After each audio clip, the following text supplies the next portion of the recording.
Okay, just let me get the legal stuff out of the way. Okay, this is Frank Allen.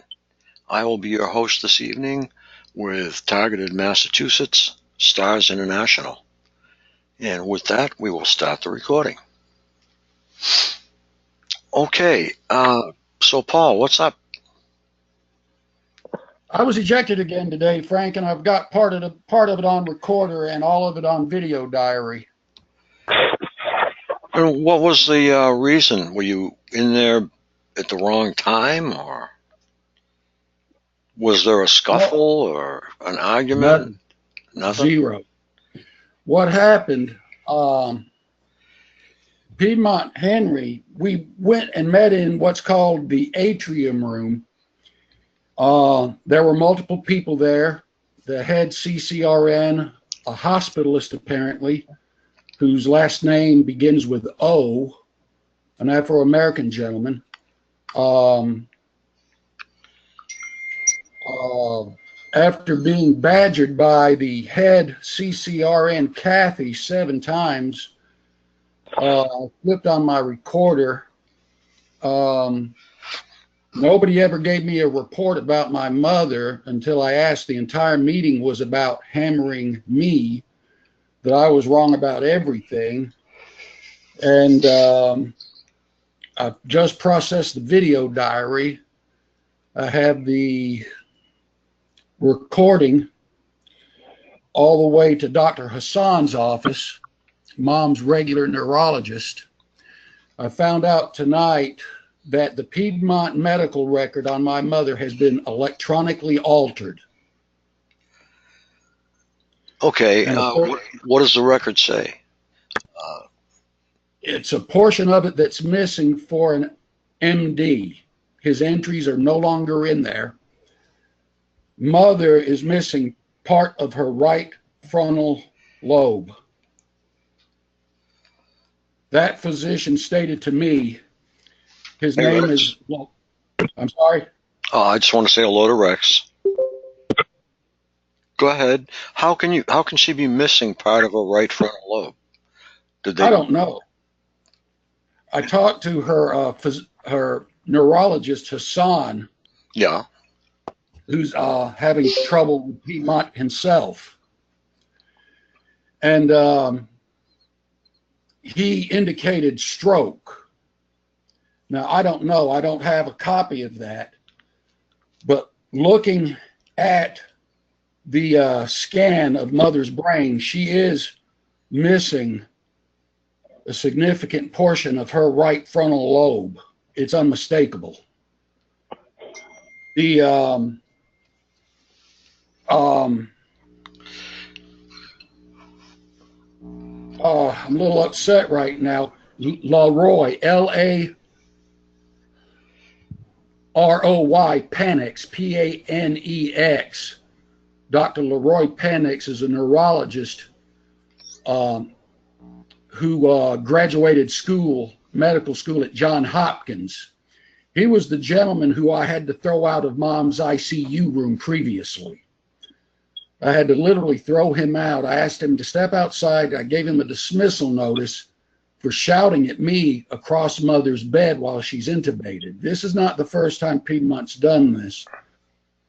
And during the meeting today, after being asked the same question 7 times, what do you want us to do with your mother? I simply stated each time, keep your oral contract, get the ambulance, get an MICU, get a CCRN, and I'm telling this to the head CCRN for Piedmont, transfer my mother out. I will make the arrangements. You will not know where she's going. I will bring in a third-party intermediary physician who will handle the inter-physician communication between Piedmont and whatever hospital I want my mom to go to. I have it selected. Then I was told what was wrong with me the entire time and how I was mistaken. I already had to invoke the Fourth Amendment. McMasters, the Henry County Sheriff, as in Trump's McMasters, they're both Republicans, refused to leave the room. I said, you can have private security in here all you want. You, by the way, you just searched me. What do you want? You can't be here. It's a violation of HIPAA. You have no warrant, and it violates the Fourth Amendment. They already violated my Fourth Amendment today for the 5th time by searching me. I have no weapons, no anything. And that I'm suddenly wrong. Here I am, the EMT in 1980, from 1980 to 1992, who transports patients to Piedmont Hospital without a problem. But once I have a problem with my mom being poisoned by them and brain damaged and assaulted in the bed, I'm wrong about everything. I'm by myself every time. I have nobody to back me up down here. I tried to talk to the nearest 2 TIs in Noonan, Georgia. Phony TI FBI operative Lori Tolbert is running interference, heavy interference, and has come between me and 2 legitimate TIs that I've spoken with. One is a TI for having an affair with an Army lieutenant colonel, and the other is a TI whose son, a pastor in Noonan, Georgia, was murdered. And she had asked me to look into her son's murder. I've been asked now a total of 5 times since living here in Butts County to look into 5 murder investigations. And now, can I ask you a question? Go ahead. Can you give me that FBI agent's name again? Lori Tolbert, Loritolbert. She's a graduate of Spelman, the Rockefeller, Bill Cosby funded Spelman College, where former Atlanta Mayor Shirley Franklin is a professor at currently. Okay.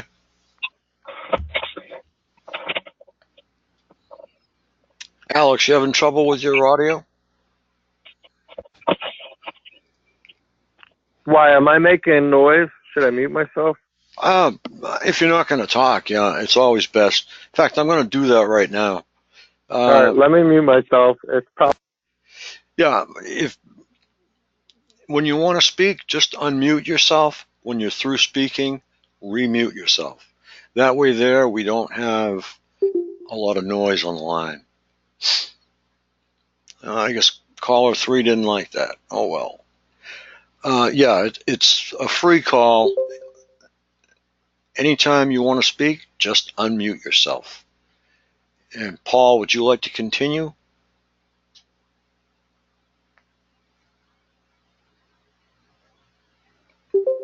Paul, if you want to continue, you have to unmute yourself.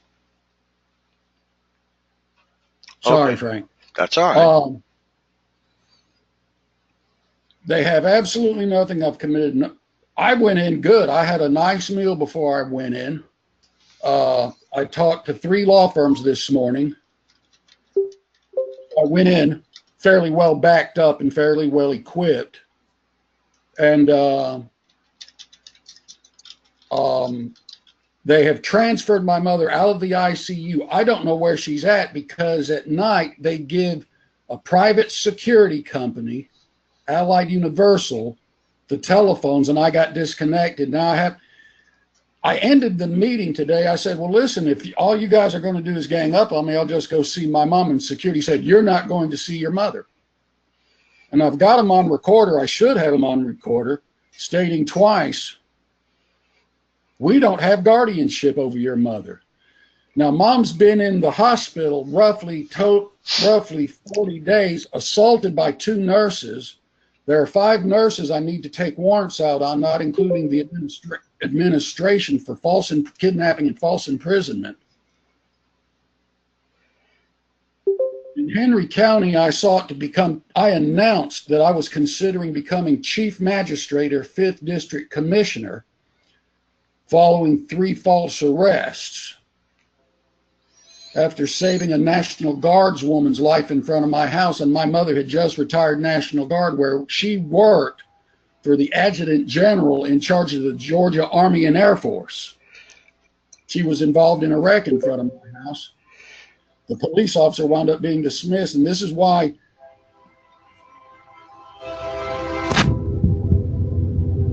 Sheriff McMasters is going after my mother. She was in the Chafin ICU isolation room named for former Henry County Sheriff Chafin. I panicked on that. I kept my mouth shut until tonight on that. So we've got McMasters, one of Trump's McMasters, allowing the hospital, and Chief State Court Judge Ben W. Stoddard III, a contestant on Jeopardy. I was denied for Jeopardy. He tried out the same time as I did, and he was a trustee of my university, Clayton State. He helped me multiple times. He ran the first trial for me after my first 3 arrests that was thrown out in mid-trial. I never had to testify. Ricky Morris was my lawyer. And Stoddard had me in jail and had me in and out of jail in front of him before he would finally let me go. Chafin was the sheriff at the time. McMasters is now. He took all the Bibles from all the inmates. The one before Chafin, Jimmy Glass, was convicted in federal court of landing narcotics flights. And I've been reporting on this now since the year 2000 after not completely leaving federal service. So they've got my mom, no guardianship, no emergency guardianship. They threw me out again. No threats, no nothing. I'm just saying, if you're not going to slow down and talk to me, and I did start having an asthma attack. I used my inhaler twice in front of them, and nobody asked me if I was okay. Even my political enemy at Clayton State University asked me if I was okay. And there you have it. They're not letting me see Mom. She has no visitors other than me. Her friends are in their 80s. Piedmont knows this. They know we don't have a car. It costs me $70 a day, $70 a trip to go see Mom for 30 minutes, and they know this. Right. So what are you taking, a cab every time you go to see her? I have to. Yeah, okay. The people here in Flowville are more concerned about the Circle G Ranch, the Los Zetas, Gambino, Giraldi, Gotti strip club, human and sex trafficking industry 4 miles away from me on the other side of Indian Springs, Georgia, at Indian Springs State Park, that was founded and funded by Franklin Delano Roosevelt. There's no strip clubs here. But where else would you put a strip club ranch but in a place called Butts County? The people in Butts County, first, there's no Christians. They do nothing about the strip club industry here. They don't care. They'd rather have free cocaine, free strippers, free beer, free liquor, free barbecue, and free sex on Family Day at the Circle G Ranch on Georgia 42 Highway, and then at 10 p.m. the cocaine and the strippers come out. And that's widely known in the county. We have some Alex Jones phonies here in Butts County that amplify this matter. And the local, neither the Macon nor Atlanta media will cover this because Atlanta is driven on the convention industry, and the Atlanta convention industry is driven on strip clubs. It always has been, it always will be. Okay, so the strip clubs tend to take priority over everything. Is that what you're saying? Precisely. My political enemy at Clayton State, Ben Hopkins, he was actually courteous to me. Now, we're going back to Franklin Delano Roosevelt and Harry Hopkins. I don't know how closely related Ben is. He always had something pleasant to say to me. When I say political enemy, he was never hostile towards me. Actually, he was quite cordial, and he was friendly, and there was obvious reasons for that. He always treated me well, even though we were on opposite sides. He was a manager at one of the local strip clubs, but he was always cordial, and it was not strained.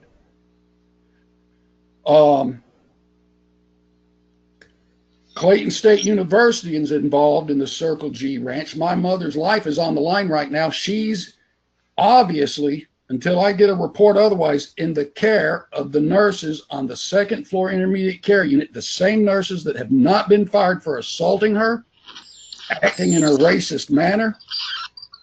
And I'll post the photo here of that 1 3/4 inch object that occluded my mother's throat. For the audience, I'm a past EMT with a health science degree. I attended LPN, RN, and paramedic academies. I'm also a former Red Cross first aid and CPR instructor, and no doctor, no nurse, no respiratory therapist, PA, or nurse practitioner could find this 1 3/4 by 3/4 by 3/4 object blocking my mom's upper pharynx. It took me 30 seconds to wrestle it out, and after a week of my mother begging for air, she stopped begging for air. Instead of holding her head like this, Mom put her head down and fell asleep. Wow. Oh, you've been through a lot in the last couple of weeks. Piedmont Henry Hospital only has a 2.2 Google rating. Their main campus in the rich section of Atlanta known as Buckhead, they just dropped 0.2 of a point. I've got a horror story from Google ratings. I'll let everybody interview that. In the southern crescent of Atlanta, it's called the Southern Crescent. Piedmont Henry has a 2.2. Piedmont Fayette, I believe, has a 2.6. Piedmont Noonan, I believe, has a 2.7. Main Piedmont campus just dropped from 3.6 to 3.4. They've just bought 2 hospitals. Piedmont Health System just bought 2 hospitals. What they're doing, they're using the Southern Crescent hospitals, being primarily Afro-American and middle class to poor white, as financial feeders by providing lesser qualified nurses at lower salaries and lesser medical care to finance the more hospitals in the more wealthy areas of Georgia.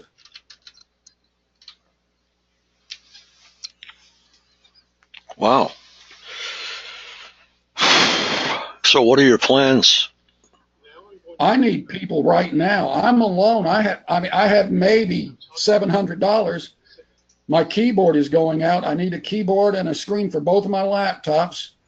The people here in Butts County, Georgia, worship the sheriff. They're into sheriff, district attorney, judge, and county commissioner worship.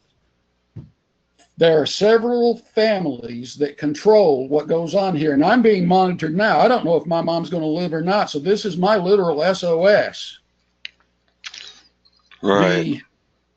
The Jones family, the Clark family, Jonathan Adams, DA, who tortured innocent people at Guantanamo Bay, Cuba, and I put that before the judge in Macon District Court. Gary Long, who was a sheriff's department drifter and somehow miraculously made sheriff in Butts County, Georgia, location of the strip club branch. And the people here will not assist me because they're more afraid of the sheriff. I spoke with Channel 11. I've got them on recorder. 46 has not called me back. After speaking with 2 assignment editors, they have not called me back. They're right across the street from where Mom worked at Georgia Tech Aerospace Engineering. They were originally going to run an article on us. The first, I have their names written down, the weekday assignment editor said, yeah, you've got to talk to Giovanna. She's one of the more famous reporters for CBS 46 in Atlanta. Within an hour, my political enemy, Republican Nathan Deal, I'm an independent. I'm a staunch independent. Nathan Deal suddenly announces, we've had a handshake agreement, and I know the other reason why. March 5th, the Atlanta Track Club is having their Peachtree Road Race Junior sponsored by Blue Cross Blue Shield. As I understand now, no agreement, no formal agreement in writing has been struck between the state of Georgia, Piedmont, and Blue Cross Blue Shield. Okay. Your mother is in a state right now where she has to be transferred, correct? And that has to Correct. happen soon. So trying to think. Piedmont won't do it. I don't have the money for it. Her life, again, they don't, for the benefit of the new callers, they don't have guardianship on her. They've never had it. They broke their legally binding oral contract, and every time I told them today, I said, they told me today, we're here to update you about your mother's progress. And I said, well, then update me. I started being accused. What do you want us to do? What do you want us to do? Well, you got it wrong. I finally had to ask, and I said, by the way, Saturday, the physician who was responsible for helping conduct my mother's first round of CPR walked 5 feet by me while standing at mother's room waiting to go in this past Saturday. She did not give me a report, and she was the duty physician for ICU Saturday. She avoided me intentionally 3 times. Okay, if anybody has any questions for Paul, feel free to unmute and ask him.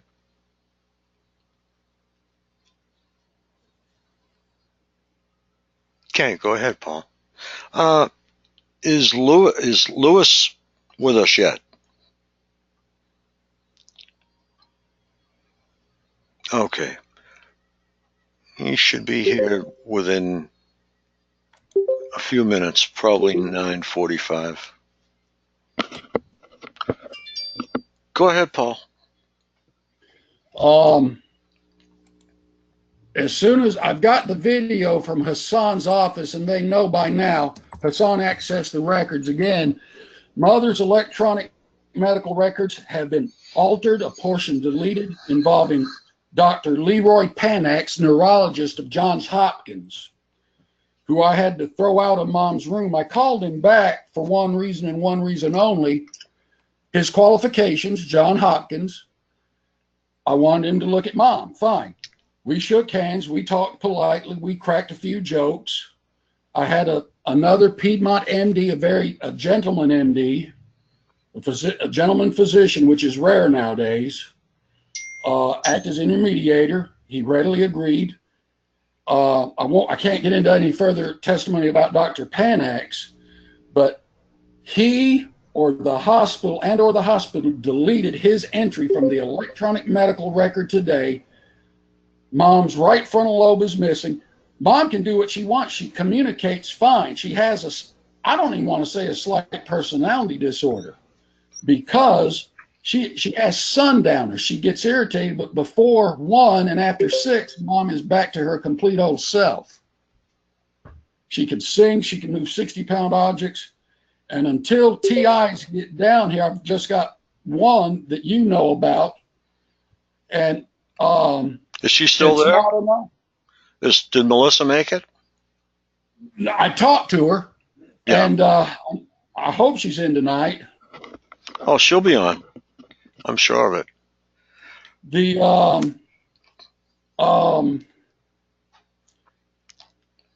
Until I get some help, until I get a car, I can't even go get a car. I would have gotten a copy of the police report today. I have the number. Mm-hmm. Wood chipper. A heavy storm with possible tornadoes came up, so I had my driver bring me straight on home so she could get herself back home. Piedmont Hospital is literally holding my mother illegally prisoner, and there is nothing I can do about it. Okay, get me some more information on that. We're going to switch over to Lewis Rowe, Paul, and get me some more information, and you'll have a chance to speak here in a little while. We'll give you a Q&A session. Thanks, Frank. I appreciate it. And thank you, everybody. I'm very grateful. Let me say this, Mike. Pay attention to the Frank's meeting tonight. Please, after the meeting, if you leave early, go to twitter.com/handicappedhome. Twitter.com/handicappedhome.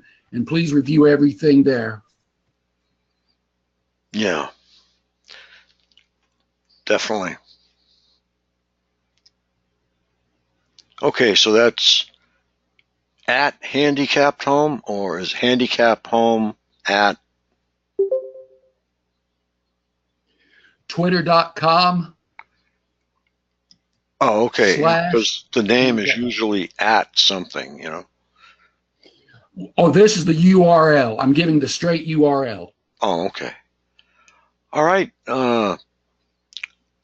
Louis Rowe is here right now, and he is going to speak about Targeted Individuals Day. Louis, if you want to unmute, that would be *6. Or if you're here by computer, you can see the orange microphone. Just make it green. Okay, I'm right here. Go ahead, thanks, Louis. Frank, for having me on. Appreciate it. Oh, no.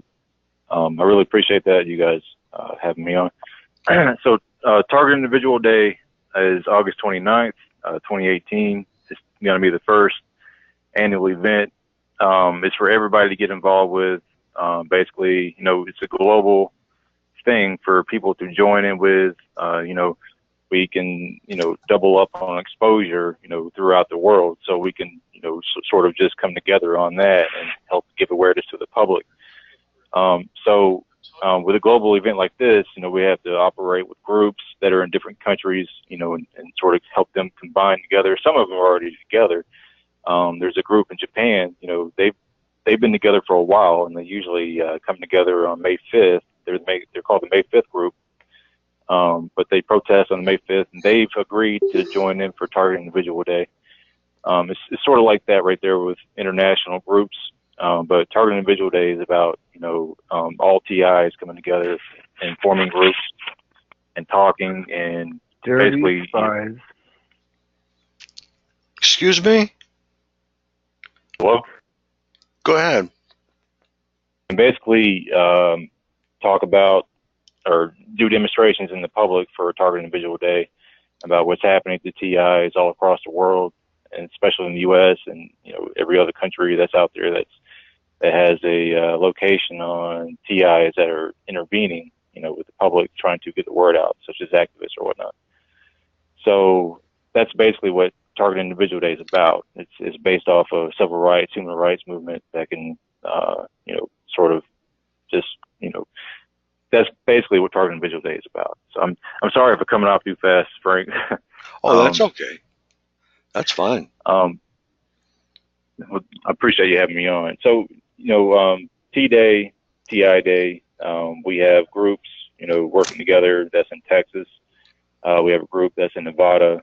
California is working on a group and coming together. Florida group, and also there, you know, India. We have a group in India. It's a church group, and they're getting together for August 29th to talk about. They're going to do some fasting and prayers for us. So they're also getting involved, and also in the UK we have a group there. You know, so that's good. You know, for that. So it's, you know, the Target Individual Day is coming along. You know, it's relatively new. It's been going on for almost 2 months now. And so far, we have a lot of people that are interested in it, you know, and get on targetindividualday.weebly.com is the website. And also tiusa.org. That's for Shayla Advance website. And also, you can contact me at targetedindividualday@gmail.com. That's my email. So do you have any questions, Frank? Yes, or actually, I'd like to make a statement. I will give you a full page on targetedmassachusetts.org with pictures, comments, anything you want. Okay. And nice. We'll push that. And we might do something in the Northeast. It's something we really haven't kicked around yet, but we are now having meetings once a month in the Northeast. So we have to see where the next one is going to be. It's going to be probably on the 18th or the 20th. But in the meantime, we will be communicating.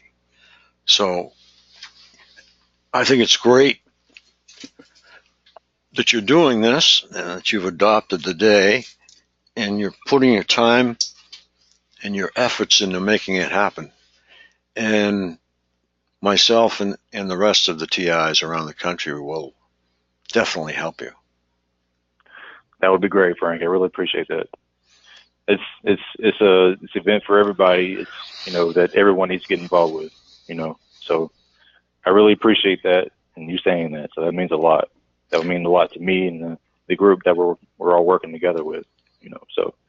Yeah, I can put a nice page together for you. I just need maybe a picture of yourself, a brief bio, what the day is going to, what's going on. Like you've just told us, events that are happening in the U.S. and all over the world. Would like to plan something, however great or modest it may be, it will still be great because that day will come once a year. Yes, yeah, once a year. That's the annual event, because as TIs, it's something that's tangible for us to use every year, so it's for everybody. So yeah, you're right. Yeah, you'll have to excuse me. We have one drunken caller who keeps calling back in. He's become somewhat of a problem, but go right ahead. Okay. So yeah, it's basically an annual event, for all TIs coming together.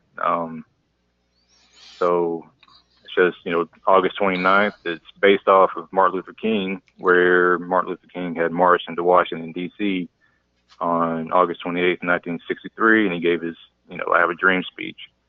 Right. So it's based off of that because of his character and who he was. He was, he was a strong individual. He got out in the public and he demonstrated and he drew in the crowd, so it was, pretty brave on his part, so that's the reflective idea is to, to use Martin Luther King as that stance, that foundation part, because of what he did, he was a very strong character, so it's. Yeah, we have it pictured on the front of our home page, actually on our home page. He was a great man, truly a great man. Yeah, he was. He did a lot for the community. He went from, church to church to city to state. He had people working for him, even, that was helping him out, with funding and things to get him around, so it was, for him, it was difficult for him because he had to get out and speak and do all these things, but in the same sense, he was brought to do that. That was what he was born to do, was, to gather everybody together that was being oppressed and attacked, so he did that. And here we are, August 29th, 2018 and so on, so that's the idea is that's the main thing about TI Day or T Day or Targeted Individual Day, however you want to put it. So, that's just, and also, with other international countries that are coming together, which is a major plus. I'm really thankful for those guys coming in. They're pretty, built on it. So it's, with other groups and, with them being over there, I'm pretty sure with other countries that are nearby, the word to get around about them coming in. Japan, I had submitted a blog post for Japan and Japan added it onto their website. So I'm sure with other, partnering groups out there will eventually catch on to it, or they would speak about it at least, along with the UK group. I'm pretty sure that they'll speak about it as well, and a lot of people get involved because the group in the UK is obviously they expand all the way to the US. They have people within their group all the way throughout Europe. So I'm pretty sure that they'll intervene and talk about it, and then use it as a day every year.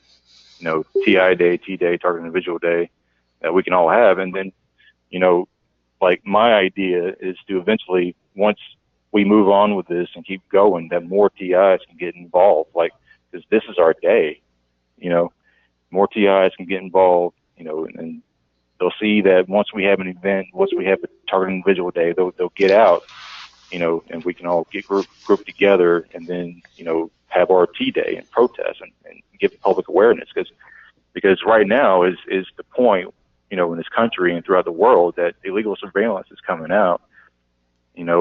So much about that's going out. Like William Bennett, he's going around different countries, and he just got done with Amsterdam, I think, about a month and a half ago. He had passed a anti-illegal surveillance law over there, so that was good on his part. And I also heard that he was coming together, him and Kirk Wiebe are coming together in the next couple of months to work on get back to the targeted individual days. So, but the targeted individuals. They're currently working on it right now, but so that's good. We can also, have speakers for T-Day, in your areas, speakers, especially like anybody that would want to get up and speak or give a speech wherever they are, pass out flyers, hold signs, talk to the public. We sort of came up with this idea of a programmable language where we can talk to the public by, demonstrating, current events of what's happening right now within, the world with illegal surveillance, and especially with the issue that just came out with electromagnetic weapons, that came out a couple of days ago that was released to the journalists in New York. That's another aspect that we can grasp onto, especially for, the V2K weapons and, and so forth beyond that. And, all their targeting equipment that they use. It came out, it was leaked out through a documentation. So, so with that, that's good. That's something else good to grasp onto, and targeted justice. I'm pretty sure they'll pick up on that and use that within their realms and means of being and doing what they do, which is important, So yeah, we're gathering the people. We're trying to contact as many people as we can, get them in, they can participate in their area, or they can join a group within their state. We're working on, different states, like I said, California, Nevada, there's a group in Nevada, Texas, Florida group's pretty strong. And, we're just building these groups, and people are meeting each other this way. It's another way for TIs to connect. That's another thing I've been trying to work on, is connecting TIs across the country so they can, if they have the same targeting, I can sort of, join those two together. That way they can talk about their targeting together and just connect, and that's just another part of the T-Day, organization. The T-Day idea is connection and getting together as targeted individuals, and also with the public, the main public, the people that aren't necessarily as targets as we are, but they're still considered targets, because the spy system is still implementing on them, not just us, but we're just a different story. We're actually being attacked. So, with the general public, they're being spied on just the same as us. Any TI would know that they don't just target us, the people that we're around. They also target the people that we're standing next to. They don't just target us. They target everybody around you. They get information about people down the street. They get information about the people next door, and they use these things to try to manipulate you. But that's another story. But, it just, targeting individual day is about exposure and awareness to the public, for the public to grasp the idea that, we are who we are, and we're saying this thing, So, we don't need to hide that. We don't need to, and we're not hiding it, because TIs are every day doing activism, and they're creating, informing groups and talking, throughout the entire world. It's everywhere. Back to the India, this is a church group that actually has TIs within their group. And so they don't want to be publicly displayed. They want to, stay secret, but I'm allowed to talk about them.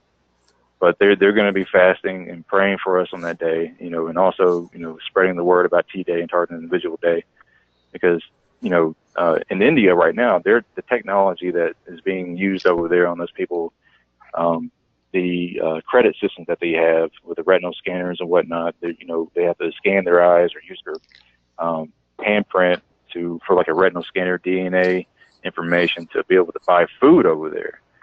So I can see where the targeting is, because that's not even in the U.S. We have different types of technology, but in the U.S.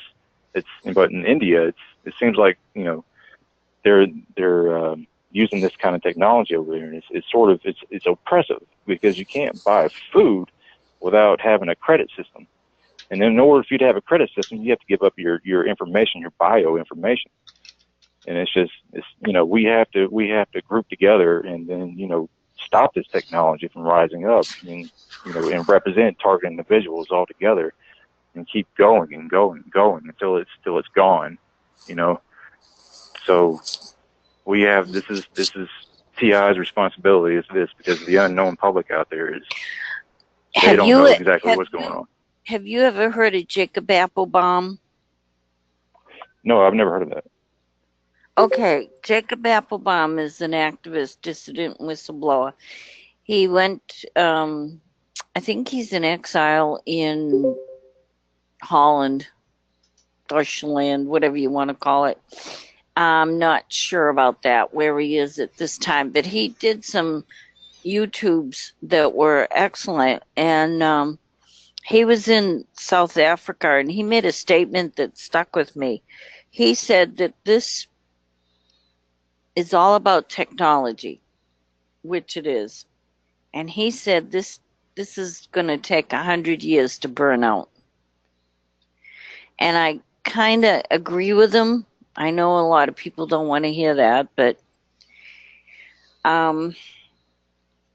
it's not even at the point where it's all out there. It's like a bell curve. Do you know what a bell curve is? No, what is that? Okay, a bell curve is like on one side of the diagram you have say people, and then on the bottom line you have time. And what happens is that when a trend goes through a country, such as directed energy weapons is a trend, it starts usually with one person, and then it keeps going and keeps going. And then the curve, it's called a bell curve because it's shaped like a bell. It'll continue up, and then it'll increase in time with people, and it'll go up till it hits a peak, and then will start to come down. And his designation is 100 years. As far as people, I don't know, it always starts out with just one or two and maybe 10, and then it continues up, and then it goes down. But this will peak out, but we'll probably be all, I know I'll be dead by then, so not to be so happy. Really great positive thinking that you're doing there, Barb. Oh, I know. I'm sorry, Frank, but I'm a realist. That's what I see. We've made more progress in the last 2.5 years, we'll say, than has been made in the last 20. So why don't we look at it for what it is? We are approaching light speed with this thing, okay? And think positive about it, and positive things will happen. If you think negative, in your case, negative things will happen. Well, see, I don't think that's negative. I think it's just listening to Jacob Applebaum, who's a very intelligent man. He knows all about what's going on, and that's the statement he made. So I just thought I'd bring it out. I don't mean to depress anybody or, whatever. Well, I don't have what I hear.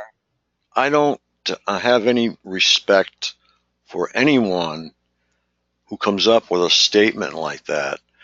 It'll probably take 100 years before the population gets over it, but I have no respect for this man now. I don't care who. Why? He has the same status as Snowden. He really does. He was a whistleblower activist. Anyway, Google his name. He's got YouTube videos on YouTube, and listen to him. He's a very intelligent kid. Okay. He knows all about. Thank you very much. But what we're doing is depress all of you. Well, that's okay, Bob. We'll paste ourselves back together. It's important to know that the steps that we are taking are getting us somewhere now. It isn't like an escalator that's going down and you're trying to walk up. We are making progress. And it's people like Lewis that are helping to make progress. We're all sticking our necks out and running as fast as we can. And we're doing well. And I'm really pleased with the progress. Did Ann send you the picture of the billboard? I am not sure. I just rolled in. Let me see. Great billboard. 4 hours ago. Yeah, I'll have to take a look at it. Yeah, it's great. Great billboard. Well, thanks for that, Frank. I appreciate it. Thanks for the good words. I do appreciate that a lot. You know, it means a lot to me. But yeah, you're right. And the TI community is coming up. There's a lot of good things going on inside the TI community. You know, if you like with Mo Hope, he's doing a lot of good. You know, he's putting together assessments. He's putting together, you know, the human rights abuses stuff he's got going on. You know, with educating the community and talking to people and, you know, doing what he's doing. That's really good. Now that's something that, you know, that everybody can cling on to with Mo Hope, because he's pushing his name out there. You know, he's pushing out his abilities. He's getting things done. You know, so I really got to give it up to Mo Hope. You can look him up on Facebook and contact him if you wish to. It's Mo Hope, just MOEHOPE.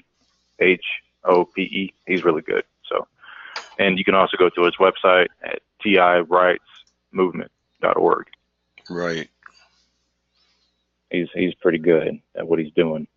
He's got a really good idea about educating the public, or educating the community, and sort of try to get, you know, the TI community on track to, you know, self-educate yourself and things. And, you know, because we can become stronger, and, you know, we can focus on other things besides just being targeted all the time. You know, with that, it gives us power, you know, do that. And, you know, reading things and learning things and, you know, assessing things on our own. It just builds us up, you know. And I'm pretty sure Martin Luther King was the same way with, you know, educating yourself and getting to know things. And, you know, it just woke the people up, you know, when he did that. So when the public educated themselves and they got real aware of what was happening to them, they were oppressed, you know, and then they grouped together, you know, and then they made things change, you know. They got laws passed, they got things done, they, you know, respect and everything. It's like just all this, you know. And it's the same for us. It's no different from 1963 till 2018. It's no different, because humanity right now is being overcome by technology, and we have to get up and stand up against this stuff, because it's no different from then till now. It's just different with technology. You know, the agenda has changed worldwide. Exactly. And the government does not like to see us around. Okay, the more they see of us now, we have to increase in numbers, because the more they see us, the more they know they're going to have to deal with this and deal with us. So yeah. Good evening. That's true. Hi, good evening. This is Teresa. I noticed somebody, Mr. Lewis, Rowe, gave out a Gmail address, and I didn't have a pen and paper ready. I'm on the phone, so I don't know if anybody wrote that down. I could get that. Okay. It's targeted individual day at gmail.com. Okay, targeted individual day. And all the words are written down. Okay, great. Thank you. I apologize for the interruption. I appreciate it. Thank you. You're welcome.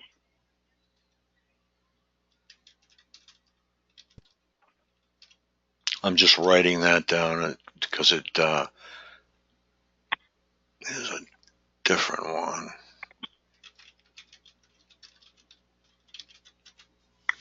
And also, the website is targetedindividualday.weebly.com.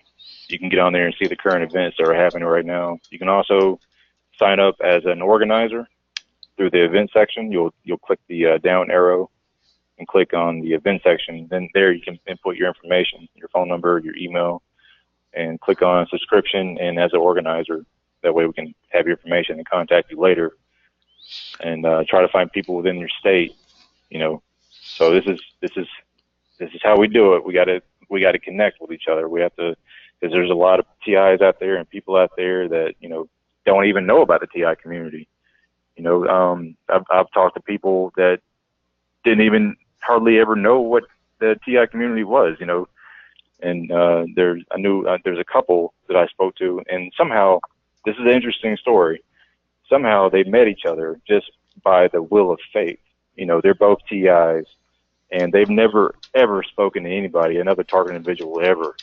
But you know, they met each other, and then you know that was it. And they both just they cling on together. They're together. You know, and another interesting thing is that you know I was the first one to actually ever talk to them outside.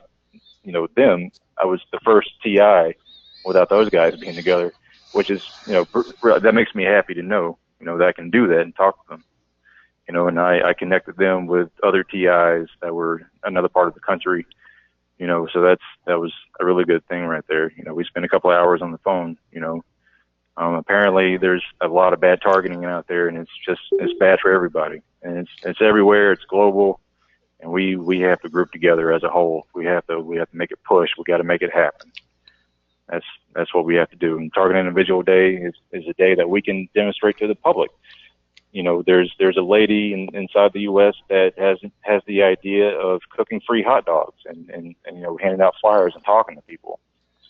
You know, that's because people love free food, and you give them free food, they'll come to you. You know, so you can talk to people, hand out flyers, you know, or free T-shirts. I talked to someone earlier today. She's starting up a T-shirt business. She wants to you know use Target Individual Day T-shirts, and also for TIs in general, the whole illegal surveillance, you know, put the designs on the T-shirts and whatnot.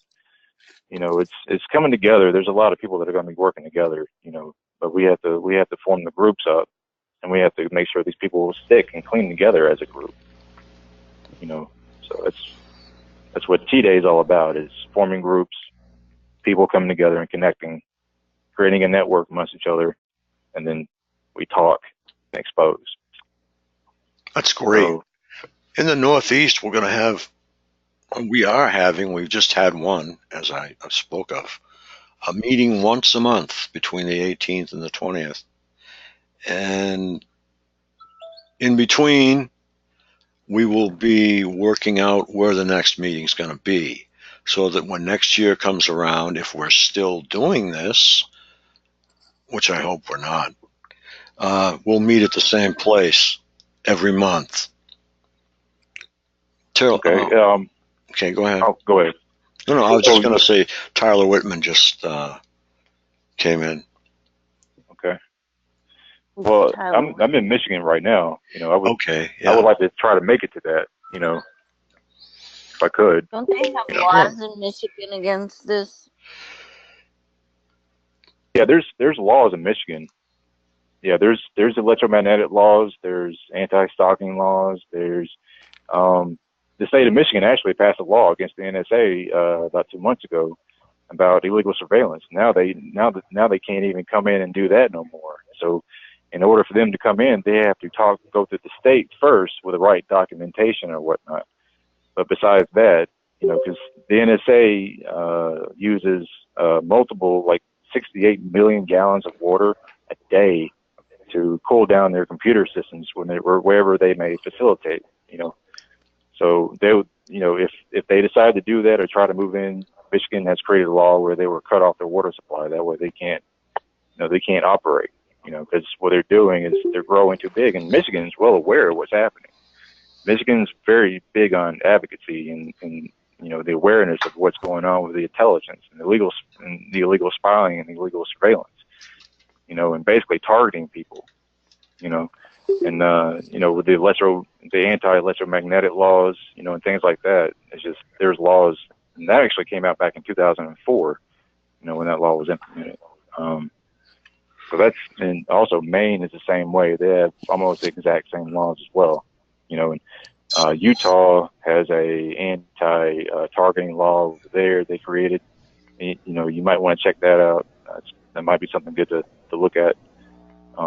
You but the nation is waking up to what is happening. There's with the technology and the illegal spying, especially with Donald Trump and whatnot. When he was campaigning for presidency, he was targeted and illegal surveilled, and now he's firing people with inside these agencies. That's just another aspect.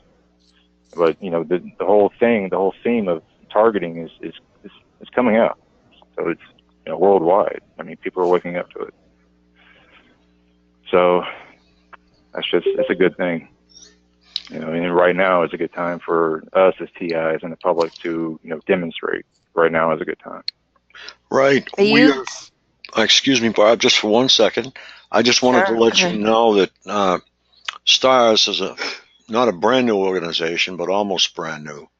It stands for Strategic Team Against Radio Frequency Strikes. And the key words are strategic team. In other words, if a TI is in an area, or a group of TIs even, are in an area, and there is proof of perps being in that particular area, we will be there. That's the way STARS works. Could I ask Lewis a question? Certainly, go right ahead. What part of Michigan are you from, Lewis? I'm an hour north of Detroit. Okay, I'm 35 miles northeast of Grand Rapids. Are you? Yeah. Well, I'm close. Yeah. Go ahead. You emailed me. I'll get back to you. Okay, yeah, I sent you an email a couple of days ago. That's right. So yeah, I'll get back to you and we can talk. Sure, yeah, I appreciate that. You should, so you have my email and all that too, right? Right. Okay, good. Yeah, well, I would like to try to meet with you eventually, That'd be great. So, yeah, that'd be great. And thank you. Does anybody else have a question for Lewis? I did, but I forgot it. Okay, I'm sorry. If anybody has a question, just unmute yourself, and that is *6 on your phone. Oh, I know what it was. Do you hand out flyers? Do I hand out flyers?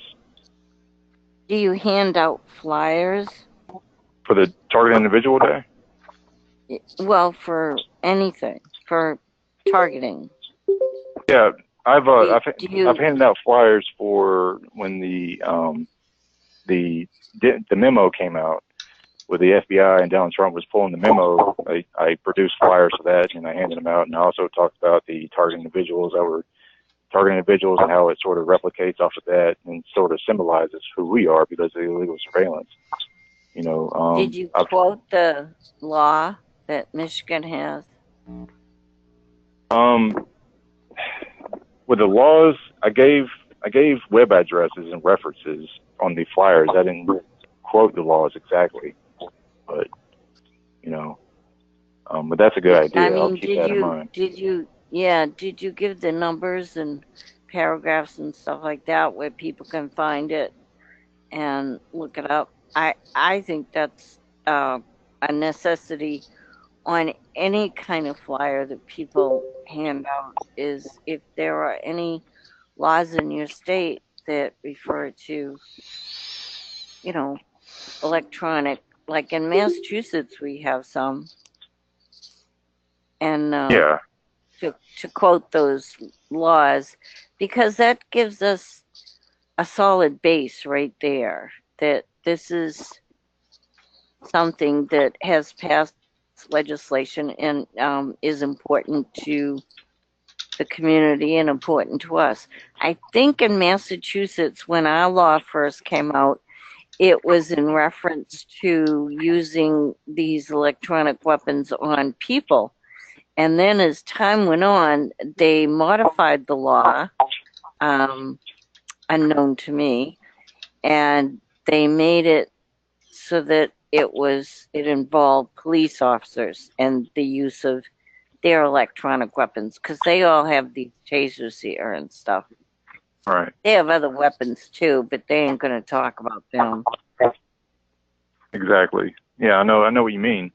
There's actually a human rights group called Electronic Frontier Foundation. You know, those guys are petitioning right now for illegal, surveillance with, police officers or whatnot with the technology that they have. They can see inside your house or, see you in general.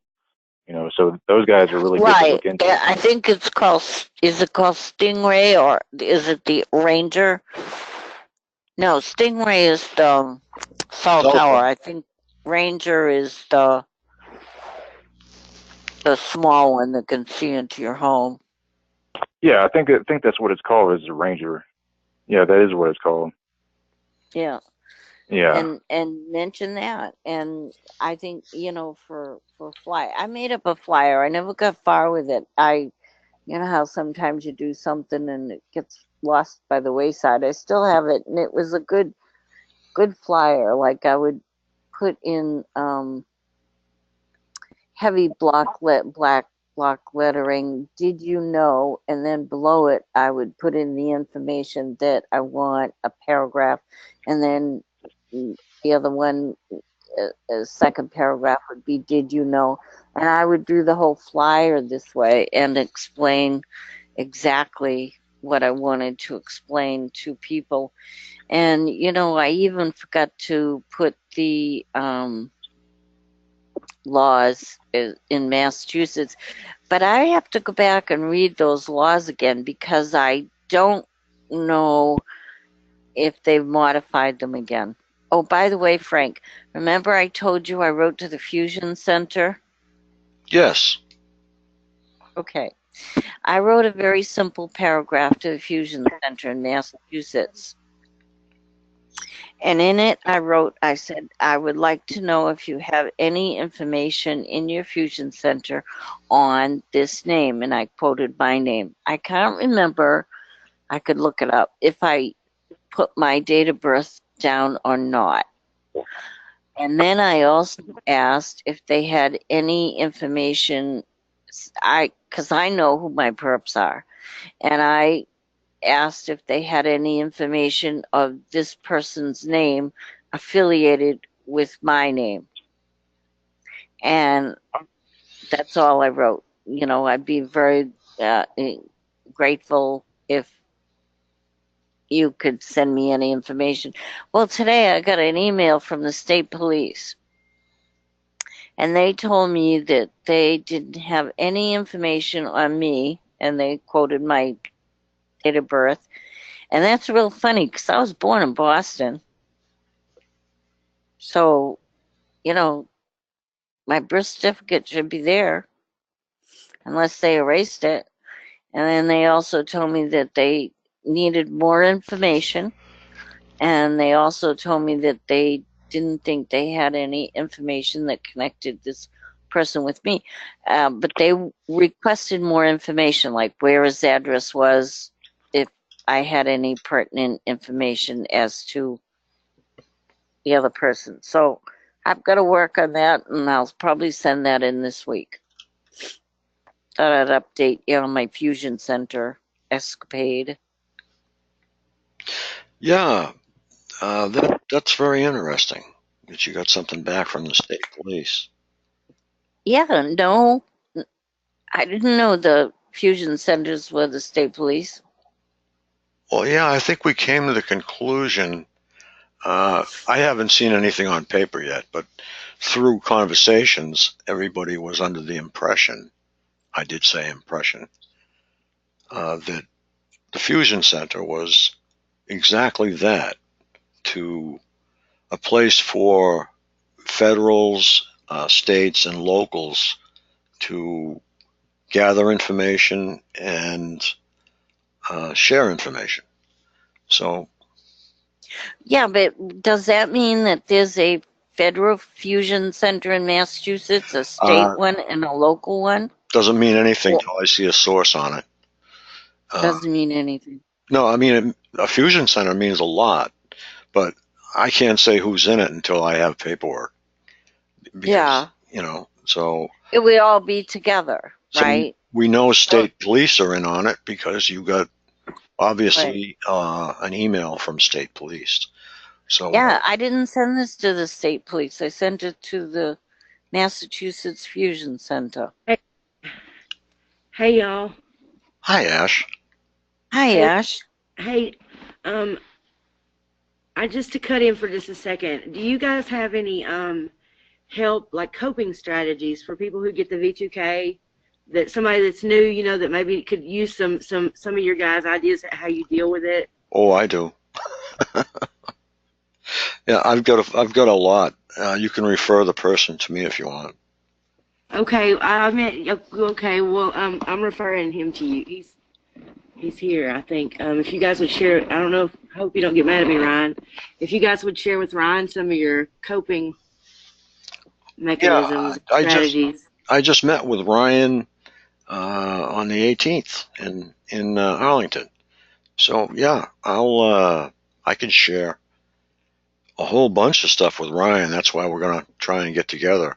Ryan, Angel, and myself. I don't know where Angel is tonight, but there's a lot of things that will take a while to discuss, and it's all about audio. So one of the things you can do to really aggravate them immediately is take the cellophane off a pack of cigarettes and crumple it up in your left ear. See what happens. They don't like that at all. Messes up their equipment. Are you serious with that, Frank? Are you serious? Yeah, I'm dead serious. That's awesome. Yeah. That's awesome. Okay. Yep. How about Dave CD? I think he just got it and it hadn't had time to work yet, Barb. Yeah, he's got to use that all night. For some, just a couple of tips like you just gave with the cellophane, for any interim. He wants to know. Oh no, Letty wants to know why the left ear. Okay, why the left ear? It's the most seems to be the most common where people are sensitive. It seems to be the most common where they get attacked, and it's kind of strange in a way because the vagus nerve is on the right-hand side of your neck, and the vagus nerve was reported to be one of the attack points, but I've since learned that it's all happening upstairs in the brain. That's what they're going after. And if they hit the vagus nerve with something, that is a giant nerve. Up inside the skull, the nerves break down into their individual parts. So if they've mapped your brain, they're mapping your brain for a reason. And that's what they work on. They work on the same frequency waves that your brain uses, period. That's what they do.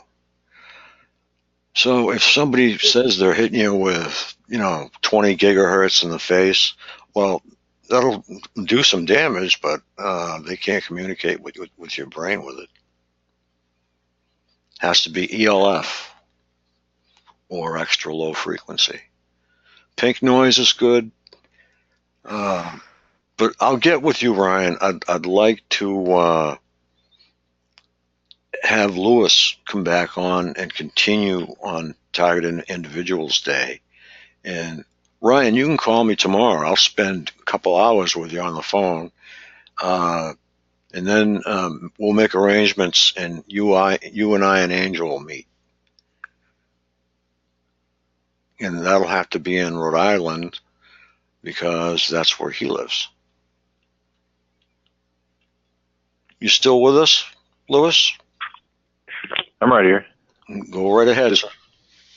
Okay. Is there anybody that has any questions about Targeted Individual Day and what we're trying to do?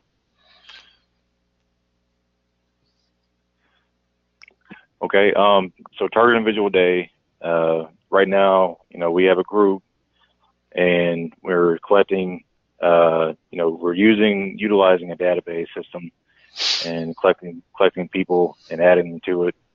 So we can get a better idea where everybody is, sort of get a, and just something for more people to get involved with. There's a lot of ideas coming up with that. But Target Individual Day is basically grouping together, forming groups, Yeah. talking to people, demonstrating. It's just, and we can also coordinate this way.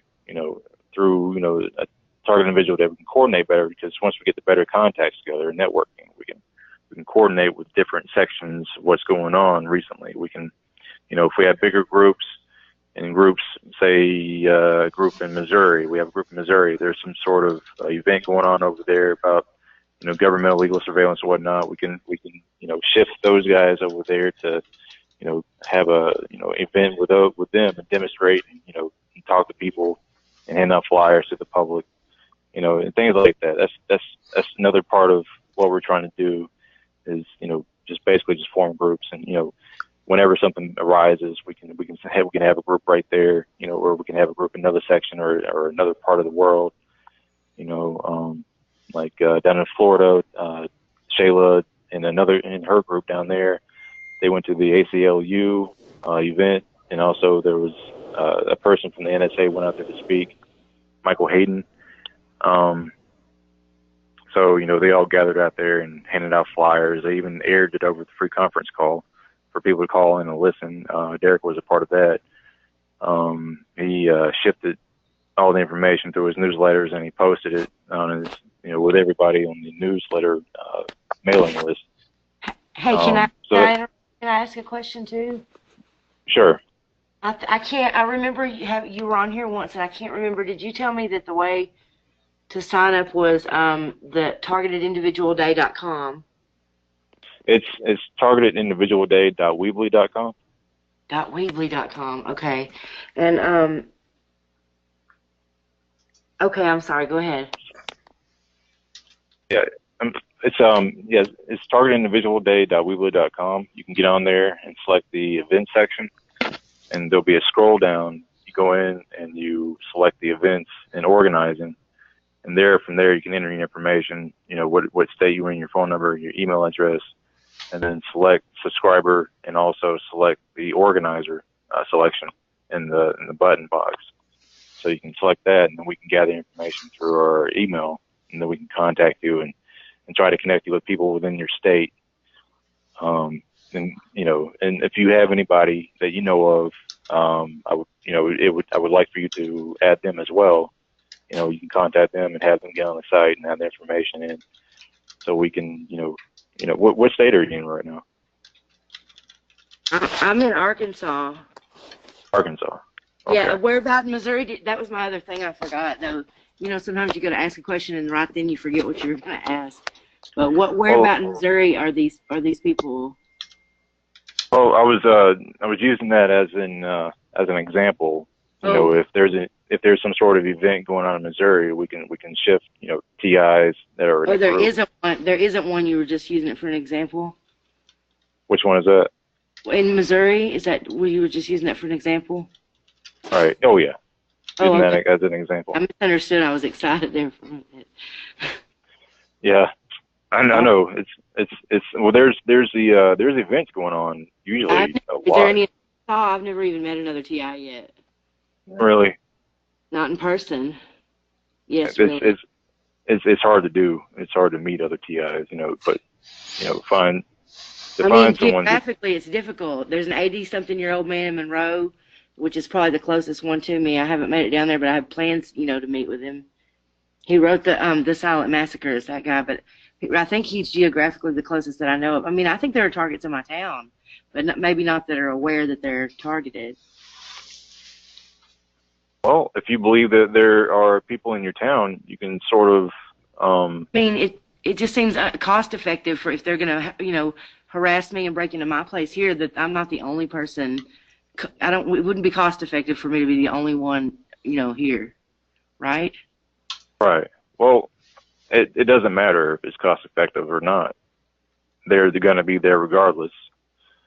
It doesn't matter, because once you're added to their system, it's what I like to say is their AI sort of just takes over, because this AI system is basically all over the place. It's all over the world. Yeah. Can I interject something? Sure. I just wanted to interject that basically what the computer does now is just interject thoughts, pull up memories, interject thoughts. It's not to the point where you have an AI in your head. It's just physically a computer that's looking up probabilities and matching them to specific memories, songs, movies, people, places, and things, and grouping them together. Fortunately, AI is not in your head yet. But yes, Ryan, Lewis, that's what they want. Yeah. Hey, Steve. Oh, sorry. Go ahead. This is Tracy. Excuse me. I'm sorry. I had a question. Yeah. Hi. I had a question. If what is the part of what I hear as the gamer? Because I'm hearing that they're gamers. They're using our brains like a video game to match things up, like Frank was saying, match up things together. What is their role in helping the AI computer do that? Or is it? Oh, well, as far as the movie gamer, what's happening with him could be sort of simulated as the same thing. What they're going for is total mind control over the human being.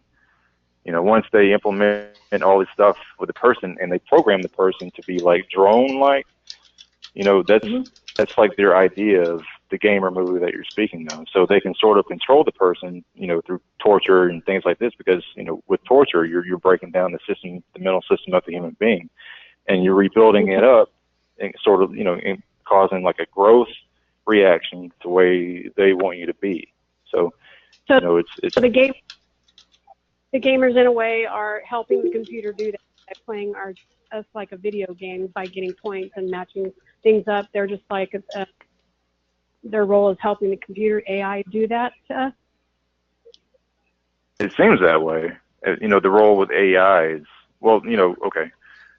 Yeah, well, yeah, with the AI system that they're using, you know, that's like the agenda idea for the future. You know, like I have this thing about, you know, when right now they're trying to break up the family. You know, there's no family, no mom, no dad. You know, the kids, and you know, with everything that's going on, pop culture and whatnot, and the kids are targeting children. You know, breaking up families. You know, single moms, single dads with kids. So, you know, in possibility with this technology that they're using on us, they're testing it to advance it. So you can see technology that's being produced right now that sort of reflects on what's being happened to us. So in that way, you know, that being said, it's like, you know, a 3-year-old can have an AI system talking into its ear. It doesn't know any different. You know, the baby's born with it. It's already been implemented into the system. It has a V2K, and as the baby grows up, all it hears is the AI telling him what to do, and that's culture. That's like computer culture, you know. So something like that right there would, you know, definitely with the baby growing up as a biological feature or something that was born in this world, you know, if it wasn't, you know, grown in a lab or something, you know. But we're just talking about regular birth here, you know. But an AI system talking to the baby's ear and sort of directing the baby where to go, you know. That's kind of how I see this whole thing going. You know, I think that's what they're using us for, is to build it bigger, because big corporations, big money, you know, and it's just world domination. So, you know, the kids is like the number one thing that you want to target if you want to do something like that, because it's a new generation that will arise. And we're talking about, you know, AI systems all over the place affecting everybody. That's how I see it. And people that are targeting us as well, that have this equipment used at us, so to speak, I guess. They're using them to us. Yeah. Yeah, okay, pretty much. You're welcome. I apologize for interrupting. I'm sorry, Frank. You're fine. Thanks, Tracy. Yeah, thank you. Yeah, Tracy is very heavily targeted. She has serious V2K R&M issues, probably almost at the same level that I'm at, and it's hard to deal with. It gets to be to the point where after 6.5+ years, gets to be just an annoyance. And it if you are of strong mind, I mean, I'm not saying that everybody does not have a strong mind, but there are stronger minds than others, I guess. That's a good way to put that, I think. But I agree with that. If you're not vigilant, they try to slip things in, and I catch them all the time. I see them. It's almost like they have a serial number on them. If I don't see my serial number, that's it. And I just saw somebody in the chat room say that they can make her do anything or say anything. Well, that's dangerous, Memoir. That really is dangerous, because that means that you could be on this call saying anything that's being told to you to say. So that's Right. not cool. They can control everything that you do. Not me.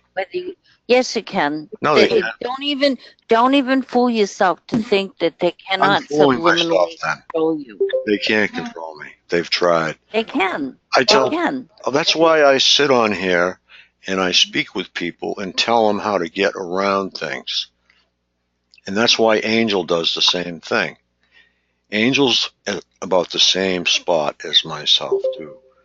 You'll have to excuse us, Lewis, because we just go round on this.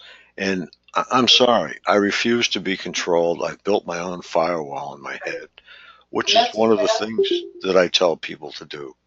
Yeah. Yeah. And this is built on MK Ultra hypnosis. It comes from Nazi Germany. It's based on hypnosis.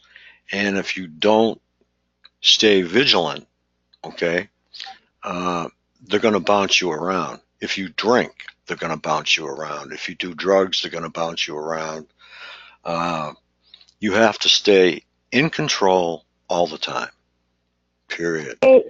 And keep a positive. I always say, I know that I don't believe I think they control me certain ways, like little things that I notice, like making you go to one room or pick this up. I notice little things that they do, and I just kind of let some of them slide sometimes, because the little things don't matter. As long as I'm not walking out the door to go shoot somebody, those are what matter. I don't think they could control me completely. I'm super strong-willed, always have been, and I think there wouldn't be so many temper tantrums on their part if they were controlling me all the time, because they get really pissed when things don't go their way.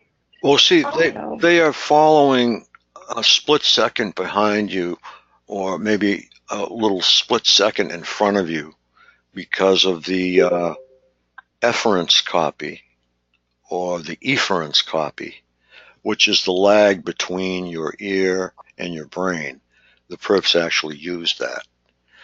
But they follow you around and they say, you should do that.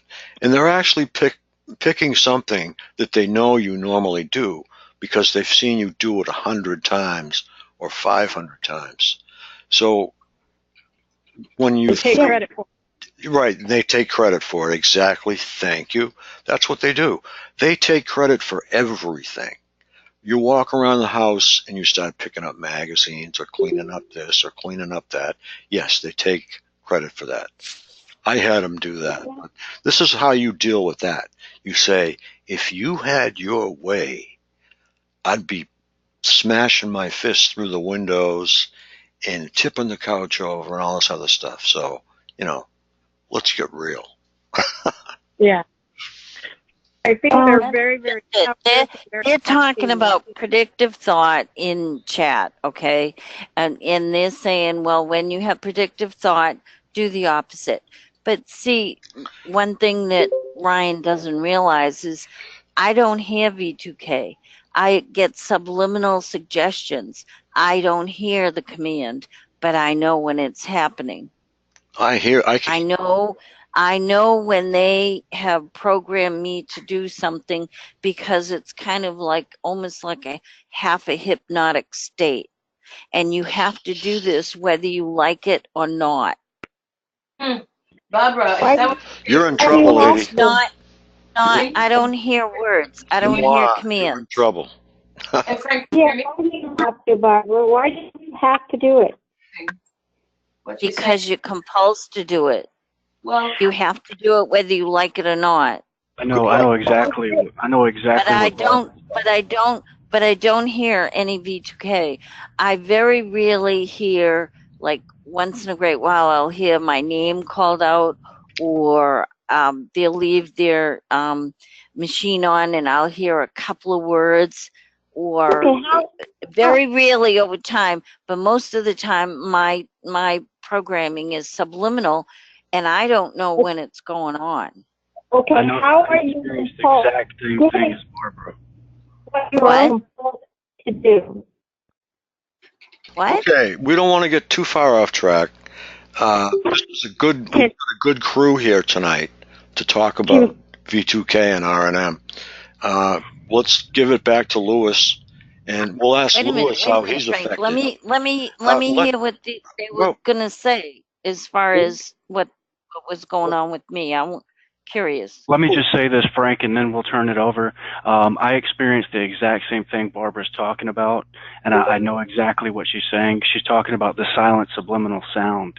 And what they do is they control the frequency of your subconscious and the brain, the part of the brain that attaches to your involuntary nervous organs and nervous system, as well as the subconscious. Okay, I get both, all right?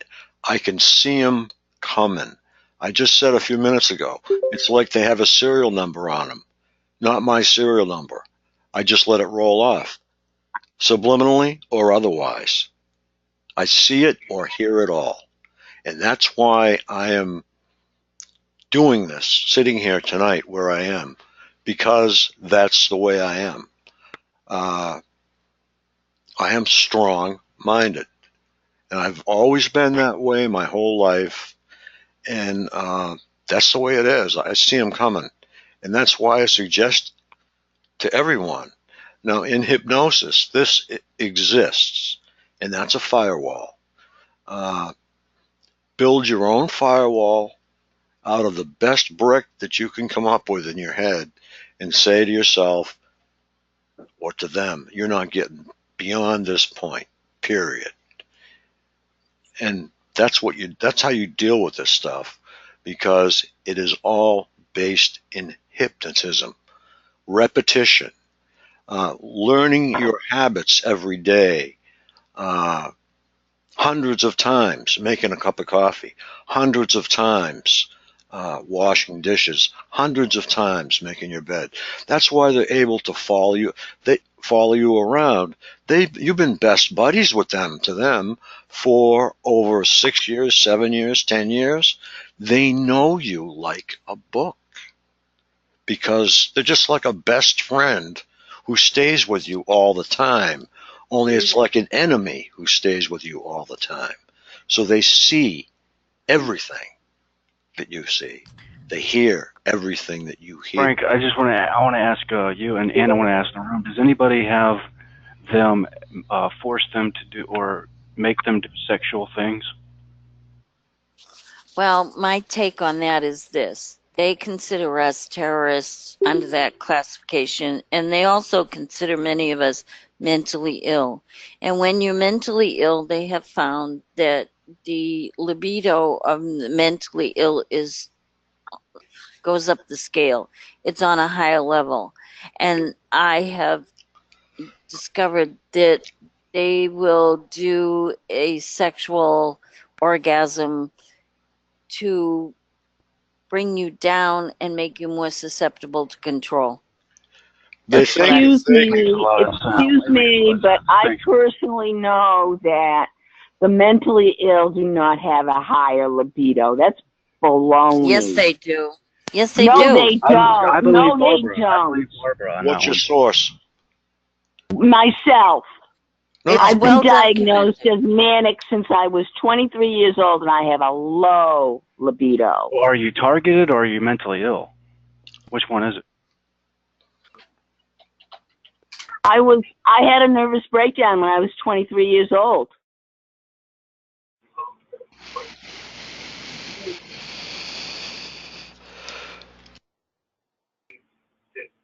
Okay, here's what I'm going to say. I'm trying to guess at what they're trying to say, or possibly is that if they feel a certain sexual stimulation, a person that doesn't have the intellect might just respond to the sensation. Maybe that's what she's trying to say. I don't think that they're thinking sexual thoughts. But they react to the stimulation. I was going to ask again. I'm so sorry. You gave a .com targeted individuals day, but .weeby. What's a weeby? How do you spell that? It's W-E-E-L. I'm sorry, W-E-E-B-L-Y.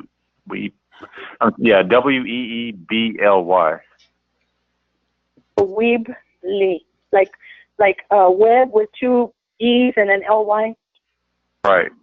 Okay, thank you. I do apologize. This is a very intelligent conversation here. We've had a good group together tonight. I'm sorry? We've got a good group together tonight. Yes, I agree, Frank.